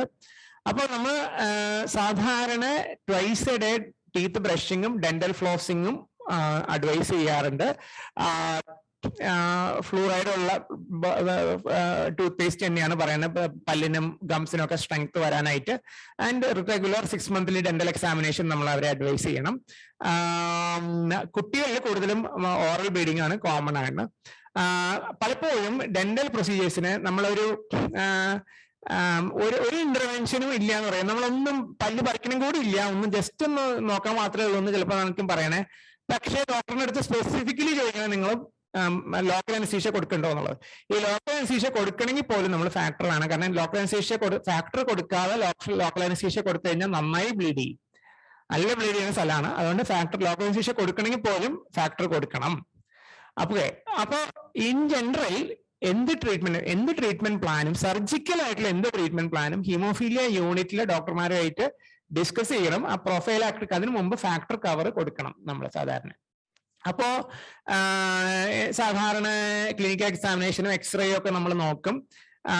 അപ്പോ സാധാരണ ചിലപ്പോൾ ഡെന്റൽ സർജൻ പറയും 4 പല്ലെടുക്കണം, ഒരുമിച്ചെടുക്കട്ടെ ചോദിക്കും. അപ്പൊ സാധാരണ നമ്മുടെ ഗൈഡ് ലൈൻ കുറെ പല്ലെടുക്കാനുള്ള ഒരു പേഷ്യന്റ് ആണെങ്കിൽ 1 or 2 മാത്രമേ ആദ്യത്തെ അപ്പോയിന്റ്മെന്റിൽ എടുക്കാൻ പാടുള്ളൂ എന്നുള്ളതാണ്. കാരണം അങ്ങനെയാണെങ്കിലേ നമുക്ക് കറക്റ്റ് ആയിട്ട് ബ്ലഡ് ക്ലോട്ട് ചെയ്യാനുള്ള ട്രീറ്റ്മെന്റ് കൊടുത്ത് അതിനെ എഫക്റ്റീവ് ആയിട്ട് ബ്ലഡ് ക്ലോട്ട് ചെയ്യിക്കാൻ സാധിക്കുള്ളൂ.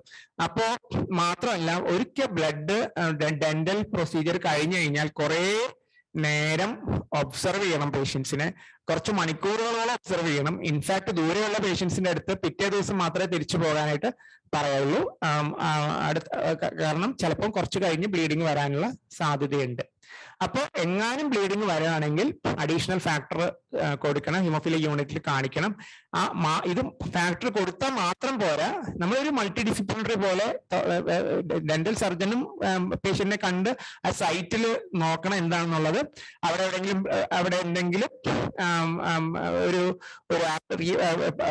കോട്ടറൈസ് ചെയ്യാനോ മറ്റോ ഉണ്ടെങ്കിൽ അതും ചെയ്യണം. അതിനോടൊപ്പം ഫാക്ടർ കൊടുക്കണം. ചിലപ്പോൾ നമ്മളുള്ളൊരു മിസ്റ്റേക്ക് എന്ന് വെച്ചാൽ ഫാക്ടർ മാത്രം കൊടുത്ത് വെയിറ്റ് ചെയ്യും. അതും പറ്റില്ല. ഫാക്ടർ കൊടുക്കുകയും വേണം. രണ്ട് കാര്യം വേണം. ലോക്കൽ സൈറ്റ് ഇൻസ്പെക്ട് ചെയ്ത് അതിന്റെ ഒരു മെഷർ കൊടുക്കണം, ഫാക്ടർ കൊടുക്കുകയും വേണം. ഓക്കെ. പിന്നെ മേജർ സർജറിയുടെ കാര്യം നമ്മൾക്ക് ഇപ്പോ പേഷ്യന്റിന് ഒരു ടിഷ്യൂ പ്ലെയിൻ ക്രോസ് ചെയ്തൊക്കെ ഉള്ള സർജറി, അല്ലെങ്കിൽ ഇപ്പോൾ ടോൺസിലെക്ടമി, അല്ലെങ്കിൽ അപ്പൻഡിസെക്ടമി, അല്ലെങ്കിൽ ഇൻട്രാക്രൈനൽ ബ്ലീഡിന്റെ സർജറി, അല്ലെങ്കിൽ ജോയിന്റ് സർജറി, അങ്ങനെയുള്ള മേജർ പോസ്റ്റ് ഓപ്പറേറ്റീവ് മേജർ സർജറീസിന് നമ്മളൊരു ഒരു 80 to 100% ഫാക്ടറാണ് നമ്മൾ സാധാരണ ടാർഗറ്റ് ചെയ്യുന്നത്. അത് മാത്രമല്ല അത് ഒരു കുറെ പ്രൊലോങ്ഡ് ദിവസം, ഒരു 2 ആഴ്ചയെങ്കിലും നമ്മളത് കുറച്ച് കൊണ്ടുവന്ന് അതിന് സപ്പോർട്ട് കൊടുക്കണം. മൈനർ സർജറിക്ക് നമ്മളൊരു ഏകദേശം ഒരു 5 ദിവസം സപ്പോർട്ട് മതിയാവും സാധാരണ രീതിയിൽ. അതും കുറച്ച് ലെവൽ മതിയാവും. അപ്പൊ ഇതിൽ തന്നെ റിസോഴ്സ് കൺസ്ട്രെയിൻസ് ഇല്ലാത്ത സ്ഥലത്തും റിസോഴ്സ് കൺസ്ട്രെയിൻസ് ഉള്ള സ്ഥലത്തും നമ്മൾ ഡോസസ് കുറച്ച് വ്യത്യാസം നമ്മൾ വെക്കാറുണ്ട്. ഇത് WFHും റെക്കഗ്നൈസ് ചെയ്തിരിക്കുന്ന കാര്യമാണ്. റിസോഴ്സ് ലിമിറ്റഡ് ആയിട്ടുള്ള കാര്യങ്ങളിൽ ലോവർ ഡോസിൽ പലപ്പോഴും സക്സസ്ഫുൾ ആയിട്ട് ഇരിക്കാറുണ്ട്. പക്ഷേ ഇപ്പൊ ലോവർ ഡോസിൽ നമുക്ക് ഹീമോസ്റ്റാസിസ് അച്ചീവ് ചെയ്തില്ലെങ്കിൽ തീർച്ചയായിട്ടും നമുക്ക് ഡോസ് കൂട്ടേണ്ടി വരും. പക്ഷേ മെജോറിറ്റി ഓഫ് ദ പേഷ്യൻസ് ചിലപ്പോൾ ഈ ലോവർ ഡോസിൽ നമുക്ക് സക്സസ്ഫുൾ ആയിട്ട് മാനേജ് ചെയ്യാൻ സാധിക്കും. ഇനിയിപ്പോ നമുക്ക് ഫാക്ടർ നിങ്ങൾക്ക് കാൽക്കുലേറ്റ് ചെയ്യണമല്ലോ. അപ്പൊ നമ്മൾ എങ്ങനെ ഫാക്ടർ 8നെ കുറിച്ചും ഫാക്ടർ 9നെ കുറിച്ചും ഞാൻ പറഞ്ഞു. ഇനിയിപ്പോ ഫാക്ടർ എങ്ങനെ കൊടുക്കേണ്ടതെന്ന് ഇപ്പൊ നിങ്ങൾക്ക് കുറച്ച് കാര്യങ്ങൾ അതും നിങ്ങൾ അറിഞ്ഞിരിക്കണം. അപ്പോ ഹാഫ് ലൈഫ് എന്ന് പറഞ്ഞാൽ, ഹാഫ് ലൈഫ് എന്ന് വെച്ചാൽ ഇപ്പൊ നമ്മൾ ഒരു 100% ഫാക്ടർ കൊടുത്തു കഴിഞ്ഞാൽ എത്ര മണിക്കൂറിനുള്ളിൽ അത് 50% ആവും, അതാണ് ഹാഫ് ലൈഫ്. അല്ലെങ്കിൽ 50% ഫാക്ടർ കൊടുത്തു കഴിഞ്ഞാൽ എത്ര മണിക്കൂറിനുള്ളിൽ അത് 25% ആവും. അല്ലെങ്കിൽ 25% കൊടുത്തു കഴിഞ്ഞാൽ എത്ര മണിക്കൂറിനുള്ളിൽ അത് 12.5%, അതാണ് ഹാഫ് ലൈഫ്. അപ്പൊ അത് factor 8ന്റെ half life 8 to 12 hours ആണ്. പിന്നെ ഫാക്ടർ 9ന്റെ ഹാഫ് ലൈഫ് ഏകദേശം 18 to 24 hours ആണ്. പിന്നെ ഫാക്ടർ 8 ഒരു യൂണിറ്റ് കൊടുത്തു കഴിഞ്ഞാൽ 2%, ഒരു യൂണിറ്റ് പെർ kg കൊടുത്തു കഴിഞ്ഞാൽ 2% റൈസ് ചെയ്യും. ഫാക്ടർ 9 ഒരു യൂണിറ്റ് പെർ kg കൊടുത്തു കഴിഞ്ഞാൽ ഒരു 1% ആണ് റൈസ് ചെയ്യുന്നത്. അപ്പോ ബേസിക്കലി ഫാക്ടർ 8 നമ്മൾ ദിവസം 2 ദിവസം, ഇത് സ്റ്റാൻഡേർഡ് ഹാഫ് ലൈഫിന്റെ ആണ്, ദിവസം 2 പ്രാവശ്യം കൊടുക്കുക. അപ്പൊ 70 കിലോ പേഷ്യന്റ് ഉള്ള പേഷ്യന്റിന് 3500 യൂണിറ്റ് കൊടുത്തു കഴിഞ്ഞാൽ 100% ആയി. ഫാക്ടർ 9 ആണെങ്കിൽ 1% വരെ. അപ്പൊ 70 കിലോ പേഷ്യന്റിന് 7000 യൂണിറ്റ് കൊടുത്താലാണ് 100% ആവുക. പക്ഷെ ഈ 3500 യൂണിറ്റ് കൊടുത്ത ആൾക്ക് 50% ആവാൻ 12 മണിക്കൂറിൽ 50% ആയിക്കഴിഞ്ഞാൽ വീണ്ടും ഒരു 1750 യൂണിറ്റ് അവിടെ കൊടുക്കേണ്ടി വരും. അപ്പോ നിങ്ങൾ ഇപ്പൊ ഒരു കാൽക്കുലേഷൻ നോക്കുകയാണെങ്കിൽ body weight into decide factor level into 0.5 ആണ് ഡോസേജ് വരുന്നത്. അപ്പൊ നമുക്ക് 50 കിലോ ഉള്ള ഒരാൾക്ക് 30% കിട്ടണമെങ്കിൽ 50 × 30,500 ഇൻറ്റു 0.5 ആണ് ഫാക്ടർ 8ന്റെ വരുന്നത്. അപ്പൊ 750. ഫാക്ടർ 9ന്റെ ആകുമ്പോൾ സെയിം തന്നെ വരും, 0.5 ഇല്ല വരും. അപ്പൊ അങ്ങനെയാണ് അതിന്റെ ഡോസ് കാൽക്കുലേറ്റ് ചെയ്യുന്നത്. പിന്നെ ഉള്ളത് നമ്മൾ ഇങ്ങനത്തെ സർജറി പോലത്തെ സിറ്റുവേഷനിൽ നമുക്ക് ഒരു മൾട്ടി ഡിസിപ്ലിനറി ടീം വേണം. Haematologist, haemophilia nurse, surgeon, physiotherapist, dental surgeon ആണെങ്കിൽ അവര്, coagulation lab, pharmacist, anaesthetist, psychologist, social worker, എല്ലാവരും കൂടി ചേർന്ന ഒരു ഗ്രൂപ്പായിട്ടാണ് പേഷ്യന്റിനെ ട്രീറ്റ് ചെയ്യേണ്ടത്. പിന്നെ വളരെ ഇമ്പോർട്ടന്റ് ആയിട്ടുള്ള ഒരു കാര്യം, ഒരു സർജറിക്ക് മുമ്പ് പേഷ്യന്റിന് ഇൻഹിബിറ്റർ എന്ന് പറയുന്ന, അതായത് ഈ ഫാക്ടറിനെതിരെ ആന്റിബോഡി ഉണ്ടോ എന്നുള്ളത് മസ്റ്റ് ആയിട്ട് നോക്കണം എലക്റ്റീവ് ആയിട്ടുള്ള ഒരു സർജറി ചെയ്യുന്ന പേഷ്യന്റിന്. കാരണം ആന്റിബോഡി ഉണ്ടെങ്കിൽ ചിലപ്പോൾ നമുക്ക് ഫാക്ടർ കൊടുത്താൽ യൂസ്ഫുൾ ആവില്ല. പേഷ്യന്റ് അങ്ങനെ ഒരു പേഷ്യന്റ് സർജറിക്ക് എടുത്താൽ ചിലപ്പോൾ ബ്ലീഡ് ചെയ്ത് മരിച്ചു വരെ പോവാം. അപ്പൊ ഹീമോഫിലിയ എയിലും ഹീമോഫിലിയ ബിയിലും ഇൻഹിബിറ്റർ ഉണ്ടാവാം. ഇൻഹിബിറ്റർ എന്ന് പറഞ്ഞാൽ ആന്റിബോഡീസ് ആണ്. ആന്റിബോഡീസ് ഉണ്ടായി കഴിഞ്ഞാൽ അത് വരാം. അതുകൊണ്ട് അതിനുള്ള സ്ക്രീനിങ് ആദ്യമേ തന്നെ ചെയ്യണം. അതിനെക്കുറിച്ച് കുറച്ച് അടുത്ത സ്ലൈഡുകളിൽ ഞാൻ പിന്നീട് പറയാം എന്താണ് ഈ ആന്റിബോഡി എന്നുള്ളത്. പക്ഷെ ഇപ്പൊ നിങ്ങളത് സ്ക്രീൻ ചെയ്യണം എന്നുള്ളത് മനസ്സിലാക്കി വെക്കുക. നഴ്സിംഗ് മാനേജ്മെന്റ്, ഇപ്പൊ മെഡിക്കൽ മാനേജ്മെന്റ് കഴിഞ്ഞു, സർജിക്കൽ മാനേജ്മെന്റ് കഴിഞ്ഞു, ഇപ്പൊ നഴ്സിംഗ് മാനേജ്മെന്റ് ആണ് അടുത്തത്. അപ്പോ ഇത് ഞാൻ നിങ്ങളെ പഠിപ്പിച്ചു തരേണ്ട കാര്യമല്ല, നിങ്ങൾ എന്നെ പഠിപ്പിച്ചു തരേണ്ട കാര്യമാണ്. വെനിപങ്ക്ചർ എന്ന് പറഞ്ഞ, വെനിപങ്ക്ചർ ആണ് ഹിമോഫീലിയയിലെ നമ്മുടെ ഒരു മെയിൻ സ്കില്ല് എല്ലാ നഴ്സുമാർക്കും വേണ്ടിയത്. അപ്പൊ നമുക്കറിയാം ബേസിക്കലി നമുക്ക് ഏറ്റവും കോമൺ ആയിട്ടുള്ളത് ഈ ഡോർസൽ വെയിനും പിന്നെ ആന്റിക്യൂബിറ്റൽ വെയിനാണ് നമ്മൾ സാധാരണ ഏറ്റവും കോമൺ ആയിട്ട് ആക്സസ് ചെയ്യാൻ പോകുന്ന വെയിൻസ്. ബേബീസിൽ ഇത്തിരി ശ്രദ്ധിക്കണം. ചിലപ്പോൾ നമ്മൾ ഗ്രോയിനില്, നെക്കിലൊക്കെ, ഇതൊക്കെ ഇച്ചിരി ഡിഫിക്കൽട്ട് സൈറ്റ്സ് ആണ് ഹിമോഫീലിയയില്. അപ്പോൾ ഇവിടെ ചിലപ്പോൾ യൂസ് ചെയ്യുന്നവരെങ്കിലും പരമാവധി ഈ സൈറ്റ്സ് എല്ലാം അവോയ്ഡ് ചെയ്ത് മറ്റ് സൈറ്റ്സ് നോക്കണം എന്നാണ്. നെക്കും ഗ്രോയിനും ബ്ലീഡ് വന്നു കഴിഞ്ഞാൽ പിന്നെ ചിലപ്പോൾ അത് വളരെ ബുദ്ധിമുട്ടിലേക്ക് പോകാം. അതുകൊണ്ട് അവിടെ വെനിപങ്ക്ചർ പരമാവധി ചെയ്യരുത്. പിന്നെ നമ്മൾ വെനിപങ്ക്ചർ യൂഷ്വലി ബട്ടർഫ്ലൈ നീഡിൽ വെച്ചിട്ടാണ് സാധാരണ ചെയ്യുന്നത്. കാരണം ഏറ്റവും ലോവസ്റ്റ് ഗേജ് നീഡിൽ എടുത്ത് ചെയ്യാനുള്ള ഒരു ഇതാണ്. ബേസിക്കലി ഫാക്ടർ എല്ലാം കയ്യിൽ വെച്ച് റീകോൺസ്റ്റിറ്റ്യൂട്ട് ചെയ്ത് റെഡിയാക്കി, എല്ലാ സാധനങ്ങളും ട്രെയിൽ റെഡിയാക്കിയ ശേഷം ആണ് നമ്മൾ സാധാരണ വെനിപങ്ക്ചറിന് വേണ്ടിയിട്ട് പോകുന്നത്. ഇതിപ്പോ നിങ്ങൾക്ക് എല്ലാവർക്കും വളരെ ഫെമിലിയർ ആയിട്ടുള്ള കാര്യമാണ്. എന്നാലും നമ്മൾ ബട്ടർഫ്ലൈ കൊണ്ട് വെനിപങ്ക്ചർ ചെയ്ത് ആദ്യം സ്കിൻ പങ്ക്ചർ പിന്നെ വെനിപങ്ക്ചർ ചെയ്ത് ബ്ലഡ് പുറത്തേക്ക് വന്ന ശേഷം ആണ് നമ്മൾ പിന്നെ ഫാക്ടർ ഇഞ്ചെക്ട് ചെയ്യുന്നത്. സ്ലോ ആയിട്ടാണ് നമ്മൾ ഫാക്ടർ ഇഞ്ചെക്ട് ചെയ്യുന്നത്. സ്ലോ ആയിട്ട് ഇഞ്ചെക്ട് ചെയ്ത് കഴിഞ്ഞിട്ട് പ്ലാസ്റ്റർ ഒട്ടിച്ചിട്ട് ഇത് നീഡിലെടുക്കുകയാണ് നമ്മൾ ചെയ്യുന്നത്. അപ്പൊ ഇത് ഞാൻ നേരത്തെ പറഞ്ഞു, പേഷ്യന്റിന്റെ treatment as early as possible കിട്ടേണ്ടതാണ്. അപ്പൊ പലപ്പോഴും നമ്മൾക്ക് ക്ലോസസ്റ്റ് ഹോമോ അറ്റ് ഹോമോ ട്രീറ്റ്മെന്റ് കൊടുക്കേണ്ടതായിട്ടുള്ള ഒരു ആവശ്യം വന്നേക്കും. അപ്പോൾ ഹീമോഫീലിയന്റെ ട്രീറ്റ്മെന്റ് പല രാജ്യങ്ങളിലും അഡ്വാൻസ് ചെയ്തപ്പോൾ വേൾഡ് ഫെഡറേഷന്റെ ഗൈഡ് ലൈൻ പ്രകാരം പല രാജ്യങ്ങളിലും ട്രീറ്റ്മെന്റ് ഹോം തെറാപ്പിയിലേക്ക് മാറിയിട്ടുണ്ട്. പല സ്ഥലങ്ങളിലും ഹോം തെറാപ്പി, അതായത് പേഷ്യന്റിന്റെ ബൈസ്റ്റാൻഡറിനെയും പഠിപ്പിച്ച് ഒരു ഹോം തെറാപ്പി കൊടുക്കുക എന്നുള്ളത്. അപ്പൊ അതെല്ലാം യൂഷ്വലി സാധാരണ നഴ്സിംഗിന്റെ സൂപ്പർവൈഷനോട് കൂടിയാണ് അത് പലപ്പോഴും നടത്താറുള്ളത്. ആ കാര്യങ്ങളൊക്കെ നിങ്ങളൊന്ന് അറിഞ്ഞിരിക്കുക. ട്രഡീഷണൽ ആയിട്ടുള്ള റോൾസും ഉണ്ട്, എക്സ്പാൻഡഡ് റോൾസും ഉണ്ട് ഹീമോഫീലിയ നഴ്സസിന്. ട്രഡീഷണൽ റോൾ എന്ന് പറഞ്ഞു കഴിഞ്ഞാൽ ഈ പറഞ്ഞ പോലെ ബ്ലീഡിങ്ങിന്റെ ട്രീറ്റ് ചെയ്യുക, അതുപോലെ തന്നെ സെൽഫ് ഇൻഫ്യൂഷൻ പഠിപ്പിക്കുക. ഇത് രണ്ടാണ് ഞാൻ നേരത്തെ കാണിച്ച പടങ്ങളിൽ ഉണ്ടായിരുന്നത്. ഇത് കൂടാതെ എനിക്ക് തോന്നുന്നു ഇന്നത്തെ കാലത്ത് എക്സ്പാൻഡഡ് റോൾസ് വളരെ ഇമ്പോർട്ടന്റ് ആണ് ഹീമോഫീലിയ നഴ്സുമാർക്ക്. കാരണം അവര് ആണ് പേഷ്യന്റിനെ ആദ്യം കാണുന്നതും ഹിസ്റ്ററി എടുക്കുന്നതും അവര് ബ്ലീഡിങ് എന്താണെന്ന് അവർക്ക് അസസ് ചെയ്യുകയും ട്രീറ്റ്മെന്റ് ഡിസിഷനിൽ അവർ പാർട്ടിസിപ്പേറ്റ് ചെയ്യണം. അവർക്ക് പേഷ്യന്റിന്റെ ഒരു ഇൻഡിപെൻഡന്റ് ഫോളോ അപ്പ് നോക്കണം. പിന്നെ എല്ലാ care, most important haemophilia nurse ചെയ്യേണ്ടത് ടോട്ടൽ കെയർ കോർഡിനേഷൻ സാധാരണ ഹീമോഫീലിയ നഴ്സാണ് ചെയ്യുന്നത്. അപ്പം അതിന് നമുക്ക് പല കാര്യങ്ങളും അറിയണത്. ഫാക്ടർ കോൺസെൻട്രേഷനെ കുറിച്ച് നല്ല നോളജ് വേണം. അപ്പൊ അത് എത്ര യൂണിറ്റാ വരുന്നത്, നേരത്തെ കാൽക്കുലേഷൻ എല്ലാം ഞാൻ പറഞ്ഞു. അതെങ്ങനെയാണ് സ്റ്റോർ ചെയ്യേണ്ടത്. അപ്പൊ ചിലപ്പോൾ നമ്മൾ ചിലത് സ്റ്റോറേജ് റെഫ്രിജറേറ്ററിലായിരിക്കും. അപ്പൊ ഫാക്ടർ കോൺസെൻട്രേറ്റ് തന്നെ എഴുതിയിട്ടുണ്ടാവും. അപ്പൊ അങ്ങനെയാണെങ്കിൽ റെഫ്രിജറേറ്റർ വെക്കുന്നു, അതിന്റെ അലാംസ് സെറ്റ് ചെയ്യണോ അതും നമ്മൾ നോക്കണം. ചിലപ്പോൾ റെഫ്രിജറേറ്ററിൽ വെക്കേണ്ടി വരില്ല. പിന്നെ പേഷ്യന്റിന്റെ ഒരു അഡ്വക്കേറ്റും കൂടി ആയിരിക്കും നമ്മൾ അഡിക്വേറ്റ് സപ്ലൈ ഫാക്ടർ എൻഷുർ ചെയ്യണം. അപ്പൊ നമ്മൾ ഫാർമസിയിലോ ബ്ലഡ് ബാങ്കിലോ ഒക്കെ വിളിച്ച് സംസാരിച്ചിട്ട് ആക്ച്വലി നമ്മുടെ പേഷ്യന്റിന് വേണ്ടിയിട്ട് അപ്രോപ്രിയേറ്റ് ആയിട്ടുള്ള ഫാക്ടർ സപ്ലൈ നമുക്ക് ഉണ്ടെന്നുള്ളത് ഉറപ്പുവരുത്തുക എന്നുള്ളതും ഒരു നഴ്സ് എന്ന നിലയിലുള്ള ഹീമോഫീലിയ നഴ്സിന്റെ ഒരു റെസ്പോൺസിബിലിറ്റി ആകുന്നു. അതുപോലെ തന്നെ നമ്മുടെ ഹോസ്പിറ്റലിലെ ബാക്കിയുള്ള സ്റ്റാഫിന് ഒരു റിസോഴ്സ് പേഴ്സണും കൂടി ആയിരിക്കണം ഹീമോഫീലിയ നഴ്സ്. അപ്പോൾ ഹീമോഫീലിയ നഴ്സ് ആയിരിക്കും ഇപ്പം നമ്മൾ ഹോസ്പിറ്റലിൽ തന്നെ ബാക്കിയുള്ളവർക്ക് എങ്ങനെയാണ് റീകോൺസ്റ്റിറ്റ്യൂട്ട് ചെയ്യുന്നത്, എങ്ങനെയാണ് ഡോസ് ചെയ്യുന്നത്, എങ്ങനെയാണ് അഡ്മിനിസ്റ്റർ ചെയ്യണം എന്നുള്ളത് പറഞ്ഞു കൊടുക്കുന്നതും ഒക്കെ ഹീമോഫീലിയ നഴ്സ് ആയിരിക്കും. പിന്നെ ആക്ടിവിറ്റി, അതായത് ഇന്റേണൽ ആക്ടിവിറ്റീസിന്റെ ഒക്കെ ഒരു റിവ്യൂ ഹീമോഫീലിയ നഴ്സിന് ചെയ്യാൻ പറ്റും. ആക്ച്വലി കൊടുത്തത് ഇഫക്റ്റീവ് ഡോസ് ആണോ, റെസ്പോൺസ് കാര്യമായിട്ട് ഉണ്ടോ, നമ്മൾ ബാക്കിയുള്ള മെഷേഴ്സ് സ്പ്ലിന്റ് ഒക്കെ യൂസ് ചെയ്തിട്ടുണ്ടായിരുന്നോ, ഫിസിഷ്യന്റെ റെക്കമെൻഡേഷൻ ഫോളോ ചെയ്തിട്ടുണ്ടായിരുന്നോ, അപ്പോ പ്ലാൻ ഓഫ് കെയർ നമ്മൾ റിവ്യൂ ചെയ്യണം, ഡോസ് റിവ്യൂ ചെയ്യണം, പ്രോഡക്റ്റ് കറക്റ്റ് ആണോ യൂസ് ചെയ്തത്, ഏർലി ട്രീറ്റ്മെന്റ് വേണം എന്നുള്ള കാര്യം റീഇൻഫോഴ്സ് ചെയ്യണം. ഫാമിലിയുടെ അടുത്ത് ചിലപ്പോൾ പല പ്രാവശ്യം സംസാരിച്ചാലേ അത് റീഇൻഫോഴ്സ്മെന്റ് ചിലപ്പോൾ നടക്കുള്ളൂ.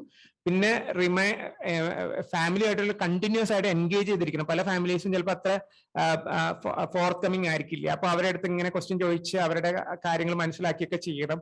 കമ്മ്യൂണിറ്റി പ്രൊവൈഡേഴ്സിനെ എഡ്യൂക്കേറ്റ് ചെയ്യുക, ഇതെല്ലാമാണ് ഹീമോഫീലിയ നഴ്സിന്റെ പല ജോലികൾ. പിന്നെ അക്യൂട്ട് ബ്ലീഡ്സ്, അപ്പൊ ഇത് അമേരിക്കൻ മാസാക് എന്ന് പറഞ്ഞ ഗൈഡ് ലൈൻ ആണ്. പിന്നെ ഇത്തിരി ക്രൗഡഡ് സ്ലൈഡാണ്. ബേസിക്കലി നമ്മള് എനിക്ക് ഇതിനകത്തുള്ള ആ ഒരു റെഡ് ഇത് കാര്യമാണ് നിങ്ങൾ നോക്കേണ്ടത്. When in doubt administer replacement clotting factor immediately. Do not delay for imaging studies, lab results or consultation. ഇത് വളരെ ഇമ്പോർട്ടന്റ് ആണ്. കാരണം നമ്മുടെ ജനറൽ പ്രാക്ടീസിൽ ബാക്കി നേരെ തിരിച്ചാ ചെയ്യണം. ഒരു പേഷ്യന്റ് വന്നു കഴിഞ്ഞാൽ CT എടുത്ത് ബ്ലീഡ് ഉണ്ടോ എന്ന് നോക്കുന്നു, 2 മണിക്കൂർ കഴിഞ്ഞിട്ടായിരിക്കും നമ്മൾ അതിന്റെ ആക്ഷൻ എടുക്കുന്നത്. പക്ഷെ ഹീമോഫീലിയ ഉള്ള ഒരു പേഷ്യന്റ് ഹെഡേക്ക് ആയിട്ട് വന്നു കഴിഞ്ഞാൽ ഫാക്ടർ ആദ്യം കൊടുക്കുക. അത് ഫാക്ടർ അസേ ചെയ്യുന്നതിന്റെ പല കാര്യങ്ങളുണ്ട്. അപ്പൊ നമുക്കൊന്നും ചെയ്യാൻ, ബാക്കിയുള്ള കാര്യങ്ങൾ ഒന്നും ചെയ്തില്ലെങ്കിലും ഫാക്ടർ കൊടുക്കുക എന്നുള്ളതാണ്. അപ്പോ ഫസ്റ്റ് തിങ് ഈസ്, എന്തെങ്കിലും ഡൗട്ട് ഉണ്ടെങ്കിൽ കാരണം നമുക്കറിയാം. ഇപ്പൊ ഞാൻ നേരത്തെ ജോയിന്റിന്റെ കാര്യമാണ് പറഞ്ഞത്. ജോയിന്റിന്റെ ഡിലേ വന്നപ്പോൾ തന്നെ ഒരാൾ ക്രിപ്പിൾഡ് ആവണം. പക്ഷെ ഒരു ഇൻട്രാക്രൈനൽ ബ്ലീഡോ അല്ലെങ്കിൽ സ്പൈനൽ ബ്ലീഡിലോ ഒരു ഡിലേ വന്നു കഴിഞ്ഞാൽ ചിലപ്പം ആൾ മരിച്ചു തന്നെ പോയിരിക്കും. അപ്പോൾ ഫാക്ടർ കൊടുക്കുന്നത് ഒരിക്കലും ഡിലേ ചെയ്യരുത്. എസ്പെഷ്യലി CT സ്കാനിനോ എക്സ്റേക്കോ ലാബ് റിസൾട്ട്സിനോ ബാക്കി ഡോക്ടറിന്റെ കൺസൾട്ടേഷൻ വന്ന് കാണുന്ന വരെയോ അതൊന്നും ഡിലേ ചെയ്യാൻ പാടില്ല. ഫാക്ടർ കൊടുക്കുന്നത് ഇമ്മീഡിയറ്റ് ആയിട്ട്. ഈ ക്ലാസ്സിൽ നിന്ന് നിങ്ങൾക്ക് വേറെ ഒന്നും മനസ്സിലായില്ലെങ്കിൽ പോലും ഈ ഒരൊറ്റ പോയിന്റ് മനസ്സിലാക്കിയാൽ ഈ ക്ലാസ് യൂസ്ഫുൾ ആയിരിക്കും എന്ന് ഞാൻ വിചാരിക്കുന്നു. അപ്പോ നമ്മള് ഇത് തന്നെയാണ് ഞാൻ പറയുന്നത്. ഹെഡ് ആൻഡ് ഫേഷ്യൽ ഇഞ്ചുറീസ് എമർജൻസിയാണ്. ഇമ്മീഡിയറ്റ് ഫ്ലാക്ടർ റീപ്ലേസ്മെന്റ് വേണം. പേഷ്യന്റിന്റെ പ്രിഫേർഡ് ഫാക്ടർ പ്രോഡക്റ്റ് യൂസ് ചെയ്യാം whenever it is available. And പേഷ്യന്റിന്റെ ഹെമറ്റോളജിസ്റ്റിനെ എപ്പോഴും കോൺടാക്ട് ചെയ്യാൻ ശ്രമിക്കുക. ആൻഡ് നമ്മളുടെ പ്ലാൻ എപ്പോഴും പേഷ്യന്റ് ഹെമറ്റോളജിസ്റ്റോ പേഷ്യന്റ് ഫിസിഷ്യനോ ആയിട്ട് ഇപ്പൊ കാരണം പേഷ്യന്റ് ഇപ്പൊ വേറെ എന്തെങ്കിലും എമർജൻസി ആയിട്ട് കാഷ്വാലിറ്റി വരുവാണെങ്കിൽ തന്നെ എപ്പോഴും ഇമ്പോർട്ടന്റ് ആണ്. വേറെ എന്തെങ്കിലും കാരണമായിട്ടായിരിക്കും ചിലപ്പോൾ ഈ പേഷ്യന്റ് ഹിമോഫീലിയ പേഷ്യന്റ് കാഷ്വാലിറ്റി വരുന്നത്. അപ്പം എപ്പോഴും ആ പേഷ്യന്റിന്റെ പ്രൈമറി കെയർ ടീമിനെ എപ്പോഴും ഇൻഫോം ചെയ്യാൻ ശ്രമിക്കുക. ഇപ്പോ പ്രൈമറി കെയർ ടീം അവൈലബിൾ അല്ലെങ്കിൽ വെയിറ്റ് ചെയ്യേണ്ട, ഫാക്ടർ ഇൻഫ്യൂസ് ചെയ്യുക എന്നുള്ളതാണ്. പിന്നെ ഫാക്ടറിന് അങ്ങനെ ഇന്ന പ്രോഡക്റ്റ് വേണമെന്ന് WFH പറയുന്നില്ല. ഏത് പ്രോഡക്റ്റ് വേണമെങ്കിലും റീകോമ്പിനന്റോ പ്ലാസ്മ ഡിറൈവ്ഡോ ഏത് പ്രോഡക്റ്റ് ആണെങ്കിലും യൂസ് ചെയ്യാം. ആൻഡ് ഇത് നമ്മൾ ലോക്കലി ഡിസൈഡ് ചെയ്യാം. പിന്നെ കോംപ്ലിക്കേഷൻസ് എനിക്ക് ജോയിന്റ് ബ്ലീഡിന്റെ കോംപ്ലിക്കേഷൻസ് ആണ്. നമുക്കറിയാം ജോയിന്റ് ബ്ലീഡ് റെക്കറന്റ് ആയിട്ട് വന്നാൽ ജോയിന്റ് കംപ്ലീറ്റ് ആയിട്ട് ഡാമേജ് ആവും. ഡാമേജ് ചെയ്ത് അതിനൊരു ഫുള്ളി ഡാമേജ് ആയി ക്രിപ്പിൾഡ് ആയി പോകാം. അപ്പോൾ ഒരു കേസ് ഒരു ബേബി വിത്ത് ഗ്ലൂട്ടിയൽ ഹെമറ്റോമ ഉണ്ടായിരുന്നു. അപ്പോൾ ആ പേഷ്യന്റിന് ബ്ലീഡ് വന്നു, റൈറ്റ് നീ ജോയിന്റ് ബ്ലീഡ് വന്നു. പക്ഷെ അത് പൂർലി റെസ്പോൺസീവ് ടു ഫാക്ടർ 8 കൊടുത്തിട്ട് റെസ്പോണ്ട് ചെയ്തില്ല. ഇപ്പൊ ഫാമിലി ഹിസ്റ്ററി ഓഫ് ഇൻഹിബിറ്റർ ഇല്ല, പക്ഷെ വേറൊരു കസിനും കൂടി ഹിമോഫീലിയ ഉണ്ട്. അപ്പൊ ഈ പേഷ്യന്റിനെ ടെസ്റ്റ് ചെയ്ത് നോക്കിയപ്പം ഇൻഹിബിറ്റർ പോസിറ്റീവ് എന്ന് പറഞ്ഞു വന്നു. അപ്പോൾ എന്താണ് ഈ പേഷ്യന്റിനെ എങ്ങനെയാണ് ഇൻഹിബിറ്ററിനെ ട്രീറ്റ് ചെയ്യുക എന്നുള്ളത്. ഇൻഹിബിറ്റർ ആണ് ഒരു മേജർ കോംപ്ലിക്കേഷൻ. ജോയിന്റ് ബ്ലീഡ് അല്ലാതെ ഉള്ള ഒരു മേജർ കോംപ്ലിക്കേഷൻ ഇൻഹിബിറ്റർ ആണ്. ഇൻഹിബിറ്റർ എന്ന് പറഞ്ഞാൽ ഫാക്ടർ 8 എതിരെ ഫാക്ടർ 9 എതിരെ വരുന്ന ആന്റിബോഡീസ് ആണ്. അത് അതിനെ ബൈൻഡ് ചെയ്യുന്നു. ഫൈനൽ പ്രോഡക്റ്റ് ആയിട്ടുള്ള ത്രോംബിൻ ജനറേറ്റ് ആവുന്നില്ല. 25 to 30% ഓഫ് ഹീമോഫീലിയ എ പേഷ്യൻസും കുറച്ച് 1 to 6% ഓഫ് ഹീമോഫീലിയ ബി പേഷ്യൻസും ആണ് ഇൻഹിബിറ്റേഴ്സ് ഉണ്ടാവുന്നത്. ഇത് അലോ ആന്റിബോഡീസ് ആണ് ഉണ്ടാവുന്നത്. ചിലപ്പം ന്യൂട്രലൈസിങ് ആയിട്ടുള്ള ആന്റി ഡ്രഗ് ആന്റിബോഡി ഉണ്ടാവും, ചിലപ്പോൾ നോൺ ന്യൂട്രലൈസിങ് ആയിട്ടുള്ള ആന്റിബോഡി ഉണ്ടാവും. പക്ഷെ നോൺ ന്യൂട്രലൈസിങ് നമുക്ക് വലിയ കുഴപ്പമില്ല. ന്യൂട്രലൈസ് ചെയ്യുന്ന ആന്റിബോഡീസ് ആണ് നമുക്ക് പ്രോബ്ലം ഉണ്ടാക്കുന്നത്. ഇപ്പൊ inhibitor cumulative incidents of inhibitor develop ചെയ്യണത് നമ്മളുടെ എക്സ്പോഷർ ഡേയ്സിലാണ്. ഫസ്റ്റ് 20 എക്സ്പോഷർ ഡേയ്സിലാണ് ഏറ്റവും കൂടുതൽ chance of developing inhibitor. In fact അതിങ്ങനെ എക്സ്പോഷർ ഡേയ്സ് ഒരു ഫസ്റ്റ് 50 ആകുമ്പോഴേക്കും മാക്സ് വരും. ഫസ്റ്റ് 50 കഴിഞ്ഞിട്ട് പിന്നെ ഇൻഹിബിറ്റർ വരാനുള്ള സാധ്യത കുറവ്. ആദ്യത്തെ 20 എക്സ്പോഷർ ഡേയ്സിലാണ് ഏറ്റവും കൂടുതൽ. ആദ്യത്തെ 20 എക്സ്പോഷർ ഡേയ്സ് 20 ടൈംസ് ഫാക്ടർ ആദ്യം കിട്ടുന്ന സമയത്താണ് ഇൻഹിബിറ്റർ വരാനുള്ള സാധ്യത ഏറ്റവും കൂടുതലുള്ളത്.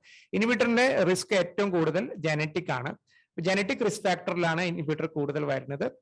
ചില മ്യൂട്ടേഷൻസിലാണ് ഏറ്റവും കൂടുതൽ അത് വരുന്നത്. ട്രീറ്റ്മെന്റ് റിലേറ്റഡ് ആയിട്ടുള്ള റിസ്ക് ഫാക്ടേഴ്സ് ഉണ്ട്. ഇന്റൻസീവ് ട്രീറ്റ്മെന്റ്, പെട്ടെന്ന് കുറെ ട്രീറ്റ്മെന്റ് എടുക്കുമ്പോൾ അതായത് ഓൺ ഡിമാൻഡ് ട്രീറ്റ്മെന്റ് എടുക്കുമ്പോഴാണ് ഇൻഹിബിറ്റർ വരാനുള്ള സാധ്യത കൂടുതൽ. പ്രൊഫൈൽ ആക്സസിൽ ഇൻഹിബിറ്റർ വരാനുള്ള സാധ്യത കുറവാണ്. ഇൻഹിബിറ്റർ സ്ക്രീനിങ് പല റെക്കമെൻഡേഷൻസ് ഉണ്ട്. WFHന്റെ റെക്കമെൻഡേഷൻ, ISHന്റെ റെക്കമെൻഡേഷൻ കുറച്ചുകൂടി റിജിഡ് ആണ്. WFHന്റെ റെക്കമെൻഡേഷൻ